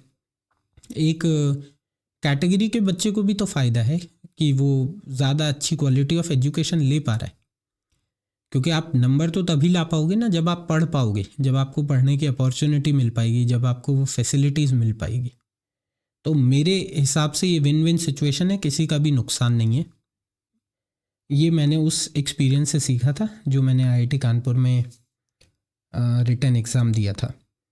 थोड़ा सा पर्सनल लाइफ पर और जाऊं तो रिलेशनशिप्स में कास्ट के क्या इक्वेशन रहे हैं। जो पहला रिलेशनशिप था मेरा वो तो इंटर कास्ट इंटर फेथ था। थोड़ी सी ज़्यादा पर्सनल डिटेल्स हो रही हैं, लेकिन अगर थंबनेल पर लिख दिया है तो चीज़ें डिस्कस करनी पड़ेंगी। शुरू में जो सामने की पार्टी थी वो नॉन कमिटल थी, हॉट एंड कोल्ड टाइप का हमारा रिलेशनशिप चल रहा था कि कभी अगले से सुनने को आता था कि ये चीज़ कन्वर्ट हो जाएगी, कभी सुनने को आता था कि कन्वर्ट नहीं हो पाएगी। और फिर धीरे धीरे मम्मी पापा को भी मेरे याद आने लग गया कि वो हिंदू हैं, ब्राह्मण हैं, तो वो बात नहीं चली और 1 साल के अंदर वो रिलेशनशिप ख़त्म हो गया। जो मेरे पेरेंट्स हैं मैं उनको पूरी तरह से ब्लेम नहीं करता, क्योंकि मुझे ये लगता है कि वो लोग भी अपने परिवेश से थोड़े बंधे हुए हैं और हम सब बंधे रहते हैं। हम अपने एरा से बहुत आगे नहीं जा सकते। मुझे पर्सनली ऐसा लगता है कि एक व्यक्ति अपने समय से 50-100 साल से ज़्यादा लिबरल नहीं हो सकता। एक बहुत छोटा सा एग्जांपल दूँ तो जो अमेरिका के फाउंडिंग फादर्स थे उन्होंने लिखा है कि उनके कॉन्स्टिट्यूशन में कि ऑल मेन आर इक्वल, लेकिन इक्वलिटी दी नहीं गई थी उस टाइम पर। जो ब्लैक्स थे अमेरिका के उनको वोटिंग के राइट्स नहीं मिले थे, औरतों को वोटिंग के राइट्स नहीं मिले थे। व्हेन वी से ऑल मेन आर इक्वल तो वहाँ सारे सबकी बात होती है, आदमियों की भी औरतों की भी। एक और एग्जांपल ये ले सकते हैं कि जैसे आज के समय में मेरा मानना है कि आज हम बहुत से लोग हैं, हम नॉन वेजिटेरियन खा रहे होते हैं, हम मीट खाते हैं, हम डेयरी कंज्यूम करते हैं, दूध और उससे बने हुए उत्पादों को हम कंज्यूम करते हैं। हो सकता है आज से 100-500 साल बाद ये चीज़ें लैब में बनने लगें और फिर उस समय की जनरेशन हमें जज करे कि हम लोग जानवरों के साथ अच्छा व्यवहार नहीं कर रहे थे। जो मोरालिटी है वो मुझे लगता है समय के साथ इवॉल्व होती है और एक अच्छे हेल्दी समाज में एक अच्छी तरफ को इवॉल्व होती है। और उस मोरालिटी के तराजू में जो हमारे एंसेस्टर्स हैं वो हमको हमेशा थोड़े से पिछड़े दिखते हैं। तो आप अपने समय से 50-100 साल ही आगे का सोच सकते हैं, इससे ज़्यादा आपके लिए भी सोचना पॉसिबल नहीं है। तो जैसे हो सकता है कि आप में इंटरकास्ट मैरिज करने की क्षमता हो, अगर आज आप मान लीजिए 25 साल के हैं, 20 साल के हैं, तो हो सकता है आप इंटरकास्ट के लिए ओपन है पर इंटरफेथ पे आपकी आकर सुई अटक जाए। मान लीजिए इंटरफेथ के लिए ओपन है तो शायद आपकी सुई इस बात पर अटक जाए कि अगर आपका परिवार का कोई सदस्य बोल दे कि मेरे को तो सेम जेंडर में ही शादी करनी है, तो हम सबकी सुई कहीं ना कहीं अटक जाती है। हम एक हद तक ही लिबरल हो पाते हैं एंड देन हमारा वो कंजर्वेटिज्म आ जाता है, क्योंकि हर किसी को ये लगता है कि कहीं तो ब्रेक लगाना पड़ेगा, ऐसे फुल एक्सेलरेटर देकर गाड़ी को जाने नहीं दिया जा सकता।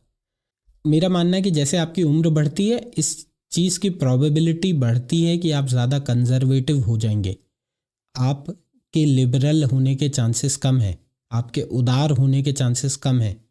आपकी इस बात की ही ज़्यादा चांसेस हैं कि आप जो आपकी परंपराएं हैं, जो आपका कल्चर है, जो भी आपसे जुड़ी हुई चीज़ें हैं, आप उसको प्रिजर्व करना चाहेंगे, आप उसमें किसी प्रकार का चेंज नहीं लाना चाहेंगे। और यही मैं मेरे पेरेंट्स के लिए भी एक्सप्लेन कर रहा हूँ कि एक एज के साथ उनको याद आने लग गया कि हम हिंदू हैं, हम ब्राह्मण हैं। उनकी सोसाइटी भी थोड़ी सी चेंज हो गई, मूव करना पड़ गया। तो जिस प्रकार की सोसाइटी में वो गए, वहाँ पर थोड़ा सा इन बातों का प्रेशर पड़ता है, एक तरह का पीयर प्रेशर पड़ता है। फिर सोशल मीडिया आ गया है, तो सोशल मीडिया पर आप जाओ तो सब सारी जाति वाले बिल्कुल प्राउड होके घूम रहे हैं।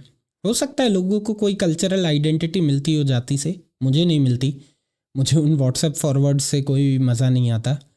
तो यही मैं कह रहा था कि जो हमारे पेरेंट्स हैं वो समय से बंधे हुए हैं, वो एक लिमिट तक ही सोच पाएंगे।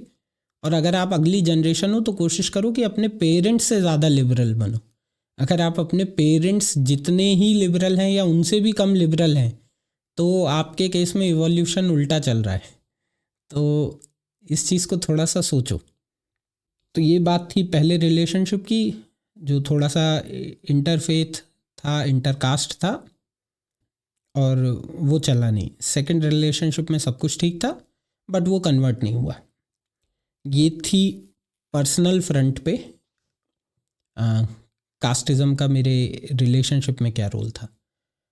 मेरा ये मानना है कि जो आज का मॉडर्न इंडिया है, जो स्पेशली अर्बन इंडिया है, और मॉडर्न इंडिया से मेरा मतलब है कि जो 2024 का इंडिया है और जो अर्बन इंडिया है, वहाँ पर कास्ट का इम्पैक्ट काफ़ी हद तक कम हो गया है। लोग अक्सर ऐसे जाति के बारे में ज़्यादा किसी को लेना देना नहीं होता है। मुझे लगता है कि शादी अभी भी एक ऐसा मैटर है जिसमें कास्ट का बहुत बड़ा इम्पैक्ट है, और डेटा भी यही बताता है। अभी भी इंडिया में सेम कास्ट में जो शादियां हैं, करीब 95%, 95% शादियां सेम कास्ट में ही होती हैं। कुछ एग्जांपल्स अपने दोस्तों के भी दे सकता हूँ बिना आइडेंटिटी रिवील किए। 2 ऐसे कपल्स हैं जिन्हें मैं जानता हूँ जिन्होंने इंटरकास्ट मैरिज की। एक में तो थोड़ा बहुत रजिस्ट हुआ, लेकिन फाइनली वो चीज़ कन्वर्ट हो गई। पर उनकी शादी के और उनका काफ़ी लंबा रिलेशनशिप था, पर शादी के कुछ समय बाद वो लोग अलग हो रहे हैं। और मुझे एक पार्टी से ज़रूर ये फीडबैक सुनने को मिला कि जो कास्ट का डिफरेंस था उसके कारण ऐसा हुआ है, क्योंकि अपब्रिंगिंग अलग तरह की रहती है लोगों की। एक और केस था, उसमें पेरेंट्स की तरफ से कोई भी रेजिस्टेंस नहीं हुआ, बड़े आराम से शादी हो गई, लेकिन फिर कुछ अनफॉर्चुनेट सर्कमस्टांसेस हुए तो वो लोग अलग हो रहे हैं। एक केस ऐसा है जिसमें इंटरकास्ट इंटरस्टेट शादी हुई है, लव मैरिज ही हुई है, धूमधाम से चल रही है। ऐसे 1-2 केस और हैं। ज़्यादातर केसेस में सेम कास्ट में शादी हुई है, स्पेशली अगर अरेंज्ड मैरिज हुई है तो सेम कास्ट में शादी हुई है।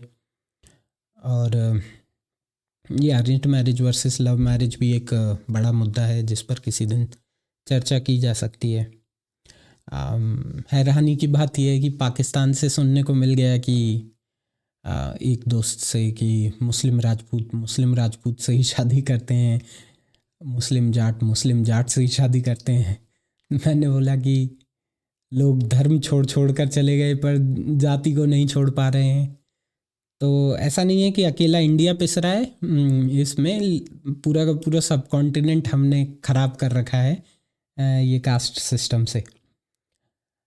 लेकिन एक दूसरे पाकिस्तान के ही फ्रेंड ने बोला कि नहीं ये बात बिल्कुल बकवास है, किसी प्रकार का कोई कास्ट सिस्टम नहीं है। अब एग्जैक्टली ग्राउंड रियलिटी क्या है पाकिस्तान की मैं नहीं जानता। एक और इंडियन मुस्लिम है दोस्त, उससे ये सुनने को मिला कि उसकी शादी में थोड़ी सी तकलीफ़ आई थी, क्योंकि जो साथी थे वो उनकी कास्ट नीचे की कास्ट मानी जाती है। एक क्रिश्चियन है इंडिया से दोस्त, उसका कहना था कि जो अपर कास्ट वाले पहले कन्वर्ट हुए थे वो अपने आप को ऊंचा मानते हैं कंपेयर टू अगर अभी कोई कन्वर्ट हो रहा है क्रिश्चियनिटी में, और स्पेशली लोअर कास्ट का व्यक्ति कन्वर्ट हो रहा है। तो हमाम में सब नंगे हैं, वो वाली सिचुएशन है भारत में। परंतु ऑब्वियसली हिंदूज़ का मुझे लगता है उनका उनका इस पूरे प्रकरण में रोल भी ज़्यादा है, बदनामी भी उन्हीं की ज़्यादा होती है। जिस रिलीजन के ऊपर थोपा जाता है कास्टिज़म वो हिंदुइज़म ही है, तो रिस्पॉन्सिबिलिटी भी सबसे ज़्यादा उन्हीं की बनती है। आप ही ब्रांड एम्बेसडर हो इस चीज़ के। हैविंग सेड दैट, मुझे लगता है कि पूरा पूरा इंडिया कहीं ना कहीं इम्पैक्ट होता है कास्ट सिस्टम से, और सब कॉन्टिनेंट भी इम्पैक्ट होता है, आसपास के देश भी इम्पैक्ट होते हैं, जो कि बड़ी ही अजीब चीज़ है। और इसमें से मैंने कुछ भी जोड़ा घटाया नहीं है, जो मुझे लोगों ने एनेक्डोट्स बताए, जो मैंने देखे वही के वही आप लोगों को बताए हैं। तो अब मेरे पास लास्ट में कुछ टेक अवेज हैं। मेरा मानना है कि देखिए, वेस्ट में काफ़ी लोगों को हिंदुइज़्म तो समझ में ही नहीं आता है। मैं ऐसे कोशिश भी नहीं करता ज़्यादा समझाने की। मुझे लगता है जो भारत की भूमि में पला बढ़ा है वही हिंदू धर्म को समझ सकता है। और हिंदू धर्म की मैं जब बात करता हूँ तो मैं इंडिक फेथ्स की बात करता हूँ। इंडिक फेथ्स में हिंदुइज़्म, बुद्धिज़्म, जैनिज़्म, सिखिज़्म, इनको समझने के लिए मुझे लगता है कि उस धरती पर पलना बढ़ना काफ़ी आवश्यक है। इवन मेरा मानना है कि एक इंडियन मुस्लिम की अंडरस्टैंडिंग हिंदुइज़्म के बारे में, इंडियन क्रिश्चियन की अंडरस्टैंडिंग बहुत अच्छी होती है। यहाँ के लोगों को अब्राहमिक लेंस के थ्रू देखने की आदत होती है हिंदुइज़्म को, और उसमें उन्हें तकलीफ़ होती है, और इस पे कभी मैं चर्चा करूँगा। लेकिन मेरा ये मानना है कि इंडिया से लोग, अगर आपने जैसे ही बोला कि आप हिंदू हैं, तो पहला क्वेश्चन कि कितने भगवान, क्या भगवान, और दूसरा क्वेश्चन कौन जात हो, रवीश कुमार जी की भाषा में बोलूँ तो कास्ट सिस्टम के कारण काफ़ी नाम खराब हुआ है हिंदुइज़्म का, इसमें कोई डाउट नहीं है। और मैं तो मेरे एक्सपीरियंसेस से मुझे लगता है जैन और बुद्धिस्ट भी कहीं ना कहीं इम्पैक्टेड हैं कास्ट सिस्टम से। सिख्स के भी बारे में मैंने सुन लिया है कि कुछ गुरुद्वारे हैं जो दलितों के होते हैं, वहाँ किसी को अलाउड नहीं होता। अब ये सब मेरी सुनी हुई बातें हैं, मैं इनको वेरीफाई नहीं कर सकता, पर मुझे लगता है कहीं ना कहीं पूरा इंडिया इम्पैक्टेड है कास्ट सिस्टम से, बट प्राइमरी रिस्पॉन्सिबिलिटी हिंदूज़ की ही बनती है, और मैं पर्सनली से एक्नॉलेज करता हूँ। बीइंग एन एथीस्ट हिंदू, मैं मानता हूँ ये हमारी समस्या है जिसे हमें सुलझाना है, और इसमें आवाज़ें और सबसे ज़्यादा ज़ोर और सबसे ज़्यादा हल्ला करने की ज़रूरत भी हिंदूज़ की ही है। एक और बात जो मैं कहना चाहता हूँ, और अगेन ये मैंने ऐसा एक्सपीरियंस किया है कि कास्ट सिस्टम को बहुत लोग इस प्रकार से इंटरप्रेट करते हैं, स्पेशली वेस्ट में, कि कुछ अपर कास्ट हैं और वो लोअर कास्ट वालों की वाट लगा रही हैं। परंतु काफ़ी हद तक मुझे ऐसा लगता है कि इंडिया में बड़ा ही अजीब सा सिनेरियो है। हर कास्ट वाला अपनी कास्ट के लिए प्राउड भी फील करता है, और फिर वो कास्ट वाला जाके बवाल भी करता है कि मुझे रिजर्वेशन चाहिए। तो एक तरफ सेम कास्ट का व्यक्ति ये कहता है कि भाई हमने तो ये किया, हमने तो वो किया, हमने फलाना सेक्रीफाइस किया, देश को बचाया, धर्म को बचाया, और दूसरी तरफ वो ये भी बोलता है कि हम प्रताड़ित हैं, हम कमज़ोर हैं, हमको रिजर्वेशन चाहिए। मैं पर्सनली ऐसा मानता हूँ कि चीज़ें दोनों तरफ नहीं चल सकती। अगर आप कोई ब्राह्मण का कहना है कि मैं इकोनॉमिकली वीकर सेक्शन में हूँ, मेरे को रिजर्वेशन दो, तो उस ब्राह्मण को ज़्यादा ढोल भी नहीं पीटना चाहिए अपने ब्राह्मण होने का। और मैं पर्सनली जाति, वर्णा, कास्ट सिस्टम, और मैंने ठीक ठाक पढ़ाई की है इस टॉपिक के बारे में, जो मैंने रिसर्च किया है, जो मैंने पढ़ाई लिखाई की है, जो मैंने मेरे पर्सनल एक्सपीरियंसेस से देखा है, लिव्ड एक्सपीरियंसेस से देखा है, एनेक्डोटल एविडेंसेस देखे हैं, दोस्तों के साथ जो बातें की हैं, मैं पर्सनली कास्ट सिस्टम को, जाति वर्णा के सिस्टम को हिंदू धर्म का असेंशियल पार्ट नहीं मानता हूँ। ये मेरी पोजीशन है, आप डिसएग्री कर सकते हैं। मैं नहीं मानता कि अगर कास्ट सिस्टम हिंदुइज़्म में से निकाल दिया गया तो हिंदुइज़्म गिर जाएगा, बचेगा ही नहीं। मैं मानता हूँ धूमधाम से चलता रहेगा। और मेरा ये मानना है कि देखिए, आप परसेप्शन बहुत बड़ी चीज़ होती है। आप बहुत कुछ चेंज कर सकते हैं, परसेप्शन चेंज करने में बहुत समय जाता है। अगर लोगों का परसेप्शन भारत के बारे में, और मैं बता सकता हूँ, मैंने रशिया, और ये मैं आपको 4 देशों के नाम बता रहा हूँ, 4 देशों के लोगों से मैंने ये कमेंट सुना है। Russia, Ireland, US, Pakistan. और लोगों का आज भी ये मानना है कि भारत में ऐसा कास्ट सिस्टम चल रहा है कि एक ब्राह्मण की परछाई किसी व्यक्ति पे पड़ गई, लोअर कास्ट वाले, तो उसको मार रहा है, वो उसकी पिटाई कर रहा है। और अर्बन इंडिया की सेटिंग में ये चीज़ें मैंने तो ना होते देखी हैं, ना पर्सनली एक्सपीरियंस किया है। और मुझे लगता है अगर आप खुद से सच्चाई से कहेंगे तो अर्बन इंडिया में शायद ही किसी ने एक्सपीरियंस किया हो। मैं एक प्यू रिसर्च की रिपोर्ट भी लगा दूंगा। मेजॉरिटी ऑफ द इंडियंस ने किसी प्रकार का डिस्क्रिमिनेशन अपने लाइफ में कास्ट के बेसिस पर नहीं फील किया है। रूरल इंडिया में ज़रूर हुआ होगा। और अगेन, जब मैं अर्बन और रूरल कहता हूँ तो इसका मतलब मैं शहर और गांव नहीं कहता, मैं मेंटालिटी की बात करता हूँ। मेरे पास शब्द नहीं है कि सही शब्द क्या बोला जाए। तो ऐसा नहीं है मैं गांव को नीचा दिखा रहा हूँ, पर मेरा ये मानना है कि देखो, आप शहर में रहते हो तो बहुत सारे चेंजेस आपकी लाइफ में आ जाते हैं। एक इंसान शहर जाता है पैसा कमाने के लिए, और सबसे बड़ा जो बैलेंस करता है इक्वेशन को, वो पैसा है।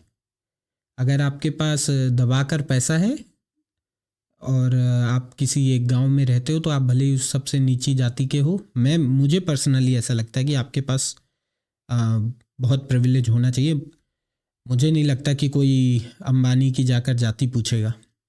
अगर आपके पास दबाकर पैसा हो तो ये चीज़ें मैटर नहीं करती कि आप किस जाति के हो और किस धर्म के हो। दुनिया आपके हिसाब से चलती है।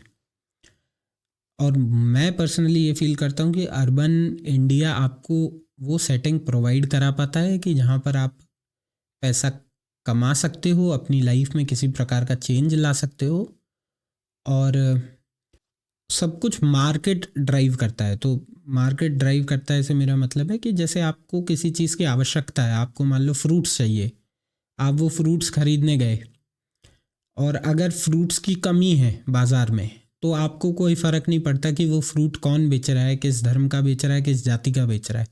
आपको फ्रूट चाहिए, आप वो फ्रूट लोगे। तो सीधा सीधा मार्केट डिमांड और सप्लाई पर चलता है।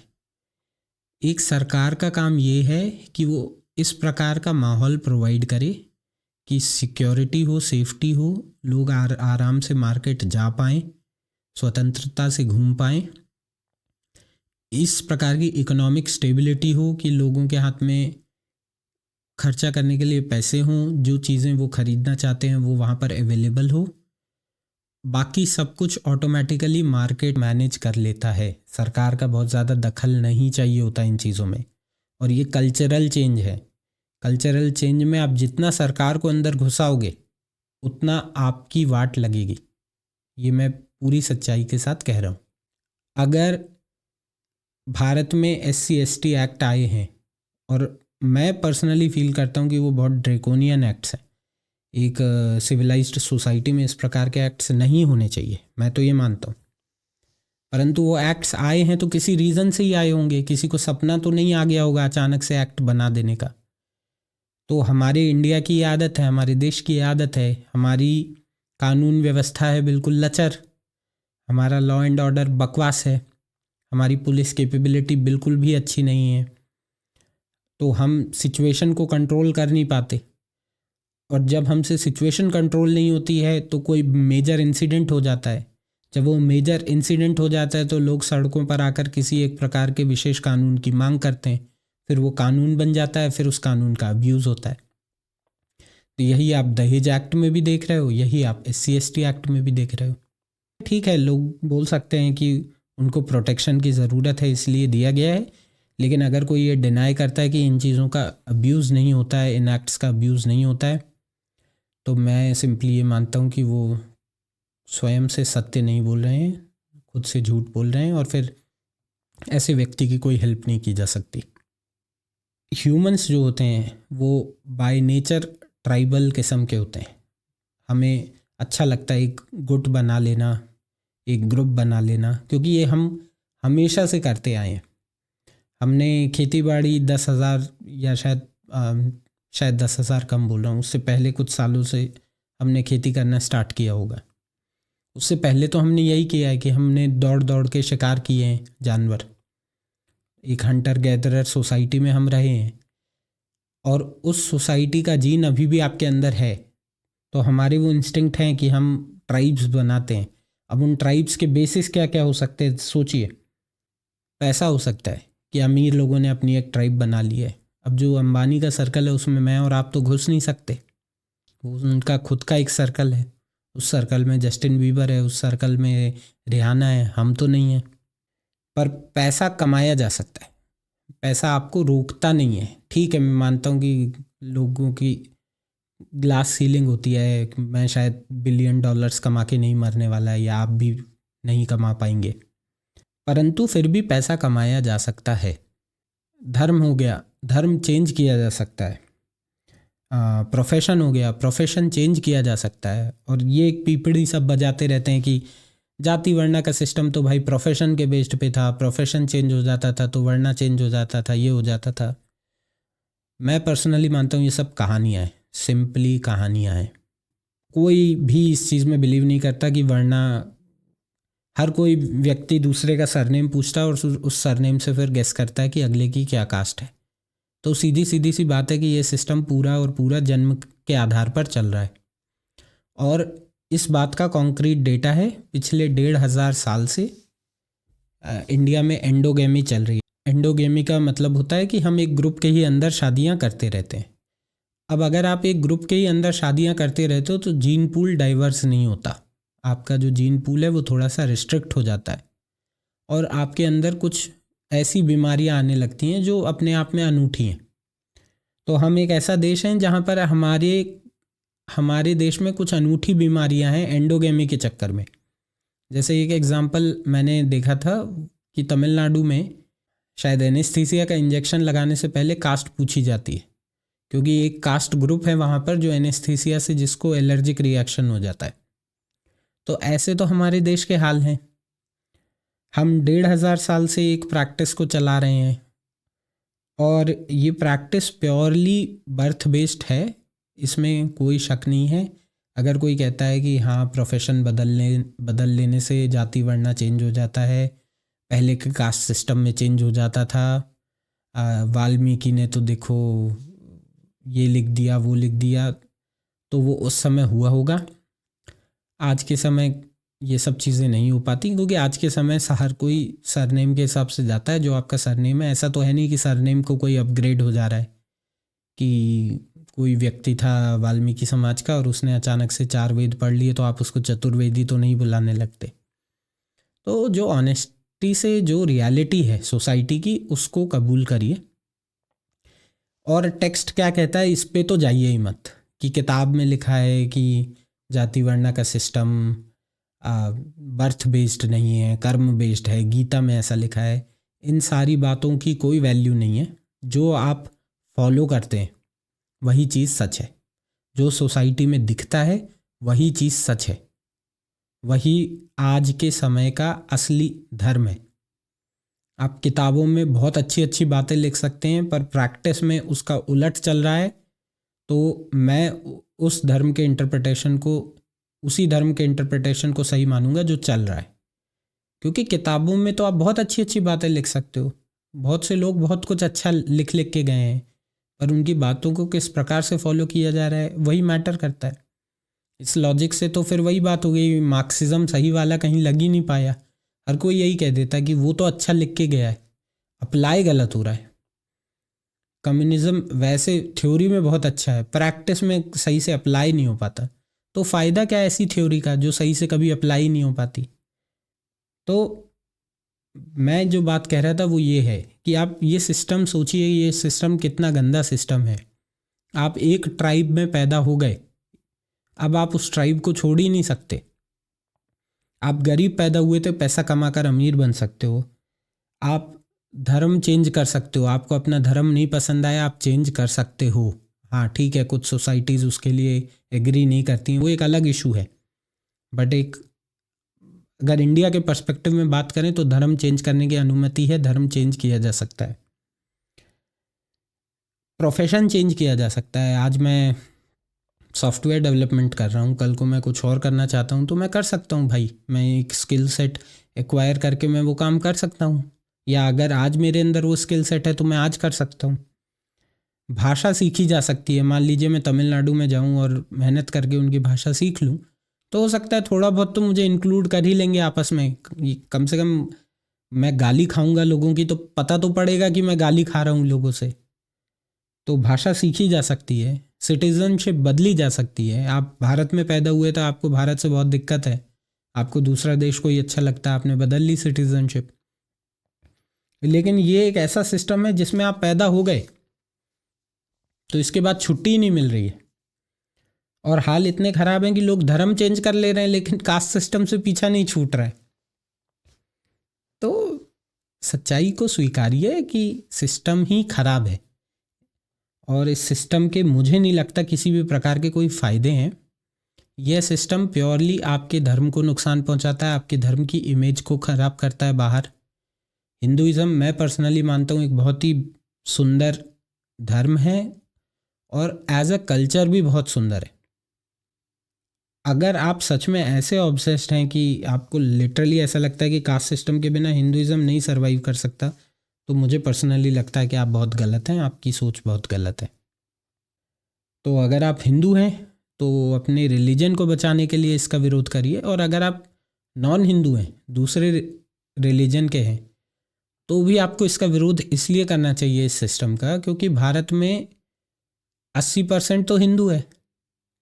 अगर 80% हिंदू सही ट्रैक पे नहीं चलेगा तो भारत भी सही ट्रैक पे नहीं चलेगा।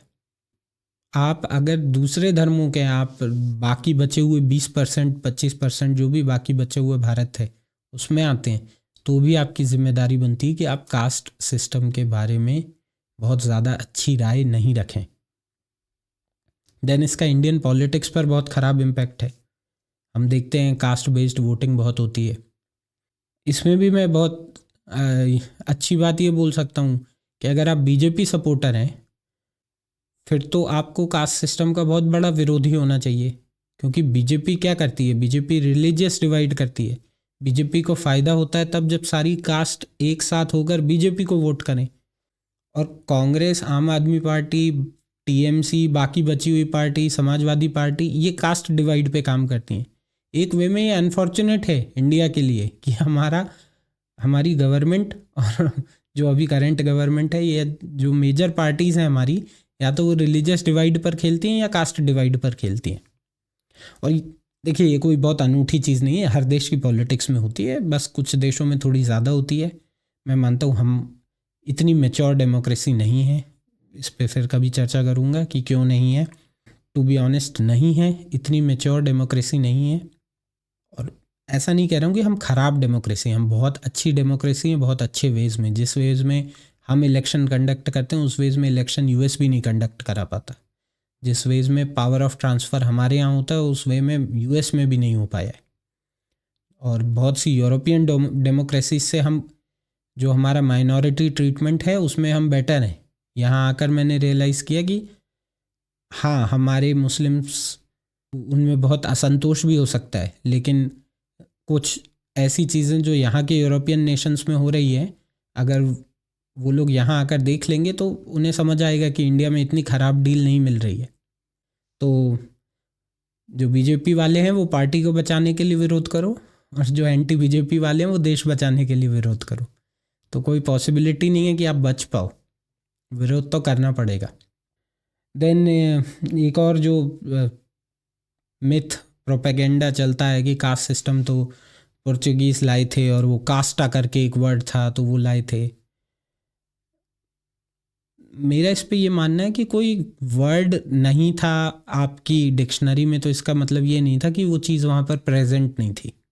जैसे कई लोग कहते हैं कि हिंदू नाम बहुत नया है, 1800 में आया है या कब आया है, पर इसका मतलब ये तो नहीं है ना कि हिंदू धर्म ही नहीं था उससे पहले, या उनकी प्रैक्टिसेस जो हमारी प्रैक्टिसेस थी, जो हमारे रिचुअल्स थे, जो हमारा कल्चर था वो नहीं था। वो हो सकता है कि हमारा कल्चर बहुत डाइवर्स कल्चर था, एक अम्ब्रेला कल्चर है, उसके अंडर बहुत कुछ फॉलो होता है, इस सबको नाम हिंदुइज़्म दे दिया गया है, पर वो चीज़ एग्जिस्ट करती थी। ऐसा नहीं था कि आइजैक न्यूटन के पहले ग्रेविटी ही नहीं थी, ग्रेविटी थी, उसने थोड़ा उसे और अच्छे से एक्सप्लेन कर दिया साइंटिफिक भाषा में। तो हमारे यहाँ भी कास्ट सिस्टम था। पोर्चुगीज़ आए, उन्होंने देखा, बोले ये क्या चल रहा है, समझ नहीं आ रहा है, उन्होंने अपना वर्ड कास्टा आस्टा डाल के उसको कास्ट सिस्टम नाम दे दिया। अंग्रेज़ आए, उन्होंने, जैसे मैं इस चीज़ में मान ही नहीं सकता कि हिंदू मुस्लिम डिवाइड अंग्रेज़ लेकर आए हैं भारत में। हिंदू मुस्लिम डिवाइड हमेशा से था, क्योंकि वो डिवाइड था तो वो उसको एक्सप्लॉइट कर पाए, वो उसे इस्तेमाल कर पाए। अगर हिंदू और मुस्लिम पीसफुली रह रहे होते, दो भाइयों में लड़ाई तभी होती है जब वो लड़ना चाहते हैं। अगर लड़ना नहीं चाहते तो अगला आके लड़ाई करवा नहीं सकता ज़बरदस्ती, और अगर वो करवा पा रहा है तो आप ही की कमज़ोरी है। तो बाहर गालियां देने से बेटर है हम इंट्रोस्पेक्ट करें कि पोर्चुगीज़ आए, उन्होंने ये कास्ट सिस्टम ले आए, फिर हम ऐसे हो गए। अगर पुर्तगालियों के आने से हम ऐसे हो गए तो आज सुधर जाओ, आज है तो मौका, आज क्यों नहीं सुधर पा रहे हम? आज क्यों हमारी इंटरकास्ट मैरिजेस अभी भी 5% ही हैं? कोई बुरी चीज़ हमारे घर पे रख गया और हम उससे पीछा ही नहीं छोड़ा पा रहे, तो इसमें कमी किसकी है? वो अगले व्यक्ति की कमी है कि हमारी कमी है? हम ब्रिटिशर्स को गाली देते हैं कि वो सब लूट ले गए, सब लूट ले गए। ये तो कुछ दे कर गए, भले ही खराब दे कर गए, पर हमने इसे रख क्यों रखा है? हम इससे पीछा क्यों नहीं छोड़ा पा रहे? मैं प्यू रिसर्च का वहाँ यहाँ पर टेक्स्ट दे दूंगा, उसमें आप देख सकते हो 3000 साल से करीब कास्ट सिस्टम इंडिया में प्रैक्टिस हो रहा है। 1500 साल से हम एंडोगेमी कर रहे हैं, हम आपस में एक ही ग्रुप में शादियाँ कर रहे हैं, और ये इन चीज़ों के प्रॉपर डीएनए एविडेंस है। तो ये सब बहानेबाजी से काम नहीं चलेगा कि पुर्तगाली आए थे और वो कास्ट सिस्टम देकर चले गए। कुछ अच्छी चीज़ें अगर मैं बोल पाऊँ इस पूरे सिनेरियो में, तो मेरा ये मानना है कि अर्बन इंडिया में कास्ट सिस्टम का इम्पैक्ट कम है और समय के साथ कम हो रहा है। जितना मॉडर्नाइज होंगी चीज़ें कम होंगी, और मॉडर्नाइज होने में कोई बुराई नहीं है। कई मॉडर्न वैल्यूज़ बहुत अच्छी वैल्यूज़ हैं, कई वेस्टर्न वैल्यूज़ बहुत अच्छी वैल्यूज़ हैं, उनको अपनाइए। जो इंडिविजुअलिज़म का कॉन्सेप्ट है वो एक अच्छा कॉन्सेप्ट है कि हर व्यक्ति को उसकी लाइफ को जीने की आज़ादी होनी चाहिए। जो अभिव्यक्ति की आज़ादी का कॉन्सेप्ट है, फ्रीडम ऑफ स्पीच का कॉन्सेप्ट है, वो एक अच्छा कॉन्सेप्ट है, उसे अपनाइए। उस पर कि ये चीज़ वेस्ट से आई है उसका ठप्पा लगाकर पूरे टाइम उसका बॉयकॉट करने की आवश्यकता नहीं है। तो अर्बनाइजेशन एक अच्छा कॉन्सेप्ट है। एक देश तभी प्रॉस्पेरस होता है जब वहाँ बहुत सारे शहर होते हैं। तो इस पर किसी दिन हल्ला करूँगा कि मेरी स्मार्ट सिटीज़ कहाँ हैं मोदी जी। भारत जितना बड़ा देश है, करीब यूरोप जितना बड़ा है, और यूरोप में हर देश में कम से कम एक या दो बहुत बड़ी बड़ी सिटीज़ हैं, और पूरे यूरोप में करीब 30-35 देश तो होंगे ही होंगे। तो हर देश में अगर एक या दो बड़ी सिटीज़ हैं, तो पूरे यूरोप में कम से कम 50 से 70 बड़ी सिटीज़ हैं जहाँ पर अच्छी खासी इकोनॉमिक एक्टिविटी चल रही है। और भारत में आप बड़ी सिटीज़ के नाम पर 8 शहर भी नहीं गिन पाओगे, पूरे 10 बड़ी मुश्किल से निकलेंगे अगर आप चंडीगढ़ और जयपुर इस तरह के शहरों को जोड़ने लग जाओ। और हमारी जनसंख्या यूरोप से डबल है, तो कायदे से हमारे पास कम से कम 100 बड़े शहर होने चाहिए थे। हर स्टेट में 2, 3, 4 बड़ी सिटीज़। और बड़ी सिटीज़ का मतलब इस तरह की बड़ी सिटीज़ की लोगों को दूसरे स्टेट्स में जाकर माइग्रेट करके काम ना करना पड़े, ह्यूमिलिएट ना होना पड़े। ठीक है, हम एक देश का पार्ट हैं, सबको आज़ादी है एक जगह से दूसरे जगह जाकर मूव करके काम करने की, परंतु उसके बाद भी स्टेट गवर्नमेंट्स की रिस्पॉन्सिबिलिटी है कि हमारे स्टेट में इतने रिसोर्सेस उपलब्ध हों कि लोगों को कम कष्ट लेना पड़े इधर उधर जाने का।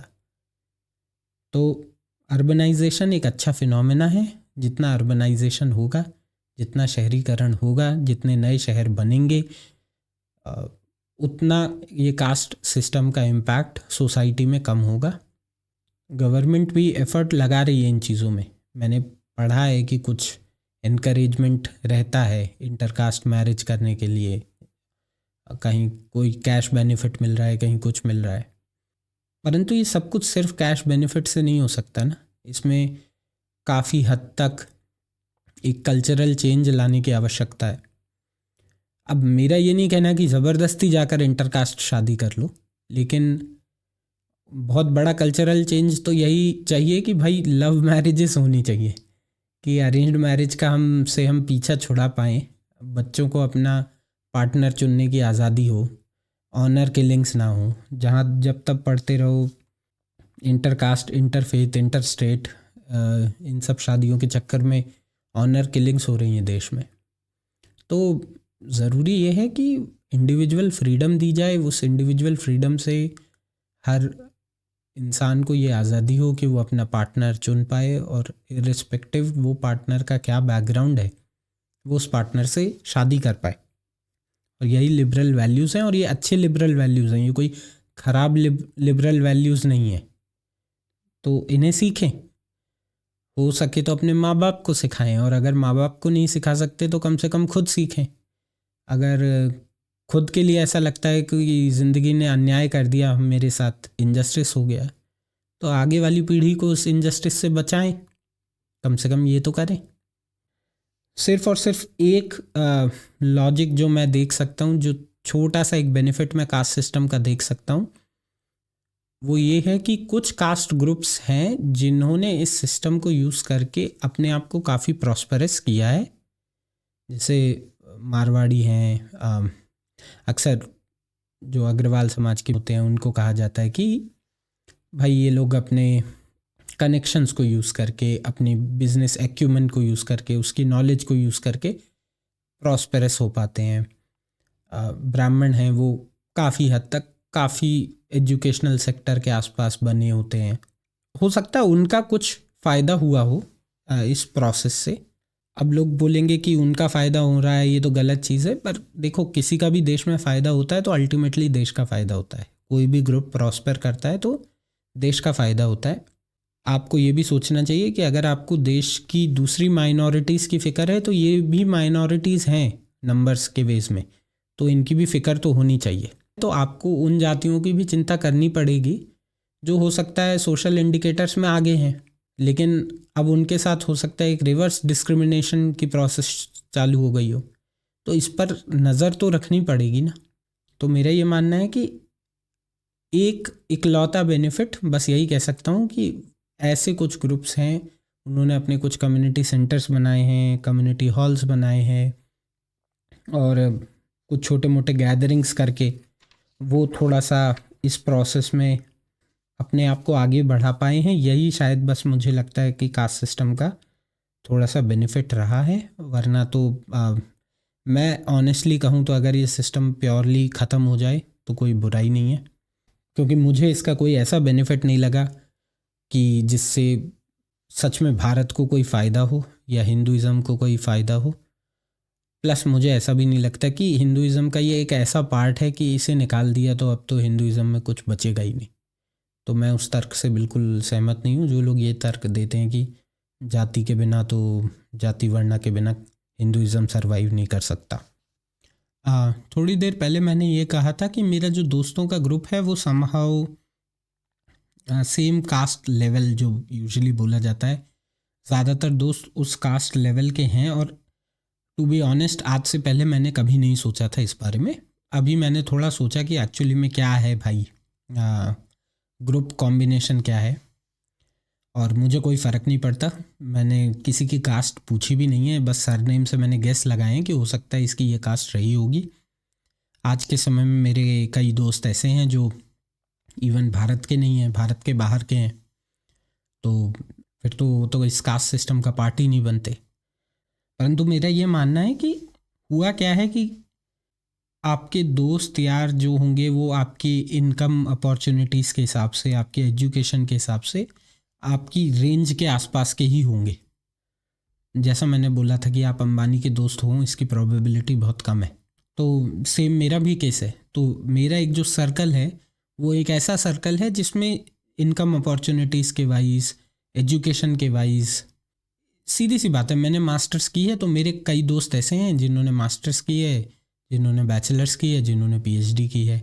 मेरे फ्रेंड सर्कल में अभी मेरा कोई भी दोस्त ऐसा नहीं है जिसने सिर्फ 12th की है और उसके बाद उसने ग्रेजुएशन ना की हो। तो अब मैं यहाँ पर कोई सुपीरियॉरिटी नहीं दिखा रहा हूँ, but this is how things work. ये रियल लाइफ में चीज़ें ऐसे ही चलती हैं। हाँ, अगर आप इससे परे उठकर कुछ कर पाएँ, कुछ बहुत और आगे दोस्त बना पाएँ या कुछ और बहुत पीछे दोस्त बना पाएँ, आपका बड़प्पन है उसमें। लेकिन ज़्यादातर लोगों के साथ लाइफ में यही होता है कि उनका एक सर्कल डिफाइंड होता है कि भाई हाँ, मैंने ये अचीव किया है, मैं इतना कमाता हूँ, मेरे इस रेंज के ही दोस्त बनेंगे।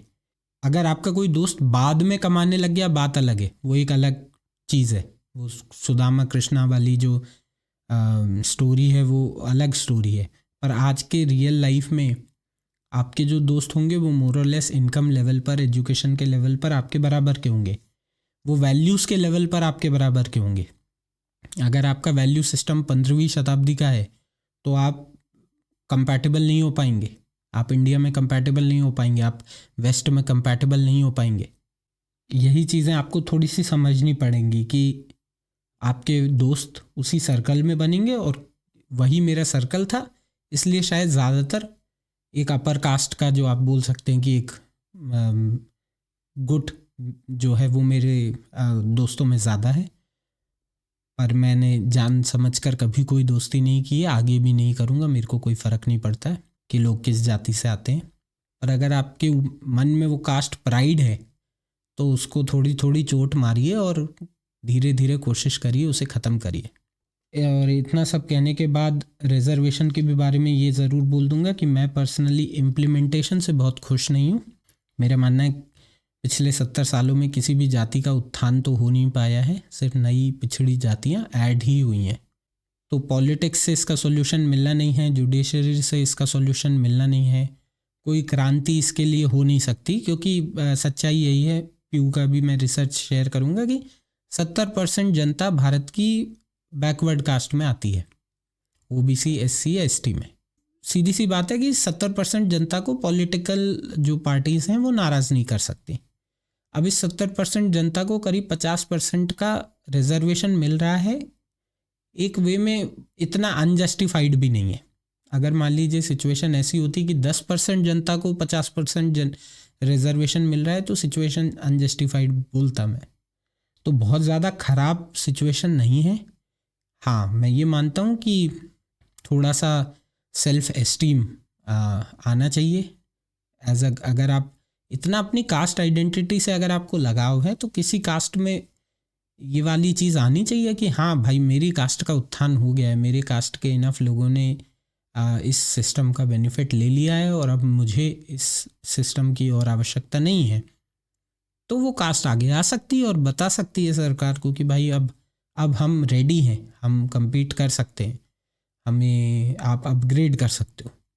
और सिमिलरली यही मेरा मानना है कि अपर कास्ट वालों पर भी ये जिम्मेदारी है कि भाई आप डिस्क्रिमिनेशन बंद करो, या जो डिस्क्रिमिनेशन की फीलिंग आपने बनाई हुई थी इतने सालों से वो बंद करो। तो ऑब्वियसली अगली पार्टी को भी लगेगा कि भाई हमें आवश्यकता नहीं है। और सरकार को चाहिए कि सबको एजुकेशन की इस तरह की अपॉर्चुनिटीज़ प्रोवाइड करे, सबको मार्केट में एंटर होने की अपॉर्चुनिटीज़ प्रोवाइड करे। भाई किसी इंसान को अगर बिज़नेस डालना है, अपना काम धंधा इस्टेब्लिश करना है, अगर सरकार उसको इनफ सिक्योरिटी प्रोवाइड कर रही है, एक डिग्निफाइड लाइफ प्रोवाइड कर रही है, तो वो क्यों ही इस सिस्टम के अगेंस्ट कंप्लेंट करेगा जाके कि मुझे ये समस्या है या वो समस्या है, या मुझे कास्ट सिस्टम से इस प्रकार की परेशानी है। तो कास्ट सिस्टम अपनी नेचुरल डेथ मर सकता है, प्रोवाइडेड लोग फिक्र करना बंद कर दें। क्योंकि यहाँ तो हवा तो यही उड़ी हुई है ना कि लोग एक दूसरे का बना हुआ नहीं खा रहे हैं, लोग पानी भी नहीं पीते हैं। तो परसेप्शन का खेल यही है। आप डमरू बजा सकते हो पूरे में कि नहीं नहीं अब ऐसा नहीं होता है, अब बहुत कुछ चेंज हो गया है, लेकिन परसेप्शन अभी भी यही बना हुआ है। तो अगर उस परसेप्शन को ख़त्म करना है तो इस सिस्टम को जड़ से ही ख़त्म करना पड़ेगा। और सिस्टम ख़त्म होगा तो उसके करस्पॉन्डिंग मुझे लगता है रिजर्वेशन भी ख़त्म हो ही जाएगा इवेंचुअली। बाकी मैं जो प्रमोशन में रिजर्वेशन की पॉलिसी है मैं उसके बहुत फेवर में नहीं हूँ। मेरा मानना है कि एक कहीं ना कहीं मेरिटोक्रेसी पिक्चर में आनी चाहिए। आप कब तक सिस्टम का बेनिफिट लेते रहोगे। तरीका यही है कि सबको इतनी अच्छी अपॉर्चुनिटीज़ और इतनी अच्छी पढ़ाई प्रोवाइड करो कि अल्टीमेटली सारे कट ऑफ इक्वल हो जाएं, और कट ऑफ इक्वल हो जाएंगे तो ये सिस्टम भी ख़त्म हो जाएगा। जो ये एक बात, हाँ एक बात जो मैंने बोली थी वो यही थी कि रिजर्वेशन में मैंने ये कहा कि एक सेल्फ रेगुलेशन आ सकता है कि भाई जातियाँ खुद, कुछ जातियाँ, कोई तो एक जाति आए जो आगे आके बोले कि भाई हमारा उत्थान हुआ है, हमें ये जो सिस्टम मिला था जो एक तरह से टेम्परेरीली स्टार्ट किया गया था और पिछले 70 सालों से चल रहा है, उसने हमारा भला कर दिया है। और ऐसा नहीं है कि ये चीज़ इम्पॉसिबल है। जब इसलिए मैंने कहा कि हम मेच्योर डेमोक्रेसी नहीं है। स्विट्ज़रलैंड में लोगों ने रेफरेंडम करके वोट देकर अपने ही ऊपर पड़ने वाला टैक्स बढ़ाया है, क्योंकि लोगों की ये समझ थी कि सरकार को ज़्यादा पैसे की ज़रूरत है। वो ज़्यादा पैसा कहाँ से आएगा? हवा में से तो नहीं आएगा, हमारी जेब से ही आएगा। तो लोगों ने, स्विट्ज़रलैंड में अलाउ होता है कि आप अगर 50,000 वोट आपके पास हैं तो आप एक रेफरेंडम कर सकते हो। लोगों ने रेफरेंडम किया और अपने ऊपर पड़ने वाला टैक्स, इनकम टैक्स, उन्होंने ही बढ़वा लिया। तो एक मेच्योर डेमोक्रेसी में लोग ये चीज़ें कर पाते हैं।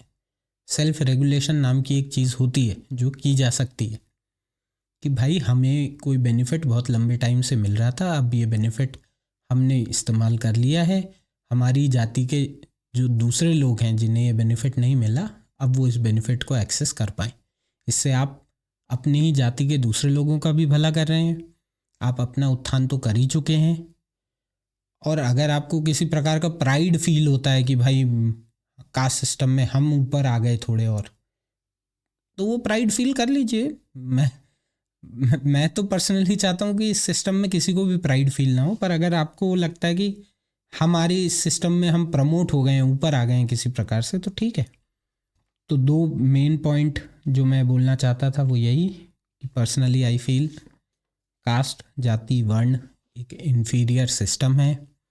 एक ऐसा सिस्टम है जो आपको बांध देता है। इस सिस्टम में किसी भी प्रकार की मोबिलिटी ऊपर नीचे करना अलाउड नहीं है।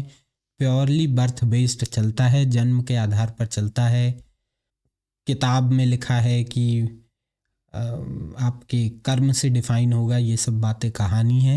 एक्चुअली में ये सब नहीं होता कहीं फॉलो, क्योंकि ऐसे तो कॉन्स्टिट्यूशन में हम सब बराबर हैं, कानून की आंखों में हम सब बराबर है, कानून की देवी ने पट्टी बांध रखी है। बट सलमान खान जाता है तो वो गाड़ी नहीं चला रहा होता, उसका ड्राइवर गाड़ी चला रहा होता है, और आप जाओगे तो गाड़ी आप ही चला रहे होगे। तो फ़र्क आता है चीज़ों के इम्प्लीमेंटेशन में, और चीज़ें कैसी लिखी गई हैं उसमें फ़र्क आता है। तो जो हो रहा है वो सच है, जो लिखा गया है वो आइडियल केस सिनेरियो, वो थ्योरी है, वो थ्योरी जो प्रैक्टिस में नहीं आ पाई। एंड बहुत ही एक कंट्रोवर्शियल बात से करूँगा। अगर आपको लगता है कि हिंदुज़म का एसेंशियल पार्ट है जाति, वर्ण, कास्ट, उसके बिना हिंदुज़म नहीं सरवाइव कर सकता। अगर आपको दूसरे लोगों को डिस्क्रिमिनेट करना पसंद है, आपके लिए सबसे इम्पॉर्टेंट आइडेंटिटी कास्ट है या बहुत ही ज़्यादा इम्पॉर्टेंट आइडेंटिटी कास्ट है, और आप दूसरे लोगों को, दूसरे इंडिविजुअल्स को हे दृष्टि से देखते हो, नीची दृष्टि से देखते हो, आप उनको इन्फीरियर समझते हो, आप उनको नहीं उठने देना चाहते हो, तो मुझे लगता है आपको स्वयं को हिंदू कहने का भी अधिकार नहीं होना चाहिए ऐसी स्थिति में। तो अगर आप ये मानते हैं कि बिना कास्ट सिस्टम के तो हम नहीं जी पाएंगे, हम नहीं सरवाइव कर पाएंगे, हमें तो ये सिस्टम चाहिए ही चाहिए, डिस्क्रिमिनेशन को प्रैक्टिस करना चाहते हैं, तो वो सिस्टम ख़त्म हो जाना ही बेटर है। महाभारत देखी थी मैंने अभी रिसेंटली, और भीष्म पितामह का मुझे डायलॉग याद आता है जिसमें वो कह रहे थे कि मैंने हस्तिनापुर को बचाने का प्रण लिया हुआ था, उसकी कसम खाई थी, परंतु अगर ऐसे शकुनी और दुर्योधन जैसे लोगों से ही हस्तिनापुर का फ्यूचर है, तो इससे अच्छा इस हस्तिनापुर को ढह जाने दो और एक नए हस्तिनापुर को बन जाने दो, जो इन सब लोगों के बिना होगा और सुंदर होगा, जिसमें न्याय होगा, जिसमें जस्टिस होगा। तो यही मेरी भी कल्पना है कि अगर अगर आपको ये लगता है कि ये एक ऐसा सिस्टम है जो बहुत ही ज़्यादा ज़रूरी है, तो फिर मुझे लगता है इस सिस्टम को फॉलो करने वाला और इस सिस्टम को प्रैक्टिस करने वाला रिलीजन ही ख़त्म हो जाए तो बेटर है, और उसकी जगह कोई दूसरा रिलीजन आ जाए तो ठीक है, मॉडिफाइड रिलीजन आ जाए तो ठीक है। और अगर आप ये नहीं चाहते तो फिर अपनी चीज़ों को ठीक करिए, अपने घर को दुरुस्त करिए, ताकि कोई उसे बाहर से आके डहा ना दे। तो काफ़ी गंभीर चर्चा हो गई शायद मैं थोड़ा इधर उधर इमोशनल भी हो गया हूँ, शायद थोड़ा गुस्सा भी आ गया हो, परंतु ये एक ऐसी चीज़ थी जो एक्चुअली मुझे कभी इतना एहसास नहीं हुआ था मेरी जाति के बारे में जितना मुझे बाहर आकर हुआ है, देश से बाहर आकर। क्योंकि अगर आप कहीं भी कोई भी इंटरेक्शन करने जा रहे हो और हिंदुइज़्म के बारे में कहीं भी कोई भी चर्चा आ रही है और अगला बंदा सिर्फ ये टॉपिक छेड़ के देता है और आपको बैकफुट पे चले जाना पड़ता है, तो आपको रियलाइज़ होने लगता है कि ये कितनी बड़ी समस्या है। और इस समस्या के लिए मैं किसी से कोई बहाने नहीं देता, मैं एक्सेप्ट करता हूँ कि हाँ ये प्रॉब्लम है। हम परफेक्ट रिलीजन नहीं हैं, हम परफेक्ट देश नहीं हैं, हमारे भगवान भी परफेक्ट नहीं होते हैं, और हम उस चीज़ में कंफर्टेबल महसूस करते हैं। हम एज ए रिलीजन प्रोग्रेस करना चाहते हैं, एज ए रिलीजन अपग्रेड होते रहना चाहते हैं, एज ए रिलीजन अच्छी प्रैक्टिसेस को सम्मिलित करना चाहते हैं और पुरानी ख़राब प्रैक्टिसेस को हटाना चाहते हैं। क्योंकि अगर आप ऐसा कर रहे हैं तभी आपका रिलीजन एक मॉडर्न एरा के साथ कंपैटिबल रिलीजन है। मुझे लगता है कि हिंदू जो रिलीजन है और कल्चर है काफ़ी सुंदर कल्चर है, और उसको प्रिजर्व करने के लिए ये नेसेसरी स्टेप्स हैं जो हमें लेना चाहिए।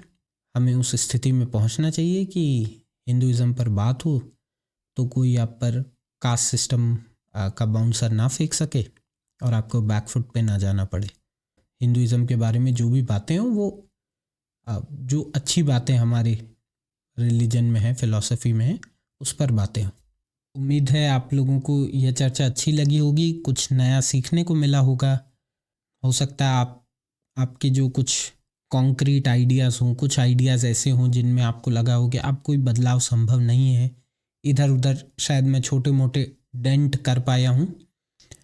तो मैं बस इन्हीं डेंट्स को मारने की कोशिश करता रहूँगा, और यही मेरा प्रयास है। कोशिश करिएगा इसको, अगर आप बीच में टुकड़ों में देख सके तो टुकड़ों में देखें, मैं चैप्टर्स लगा दूँगा। आई होप इस प्रयास में आप मेरे साथ रहेंगे, तो मेरे साथ जुड़े रहिए, अपना आशीर्वाद देते रहिए, लाइक करिए, शेयर करिए, सब्सक्राइब करिए। बृहस्पति सूत्रा साइंस आउट। Thank you.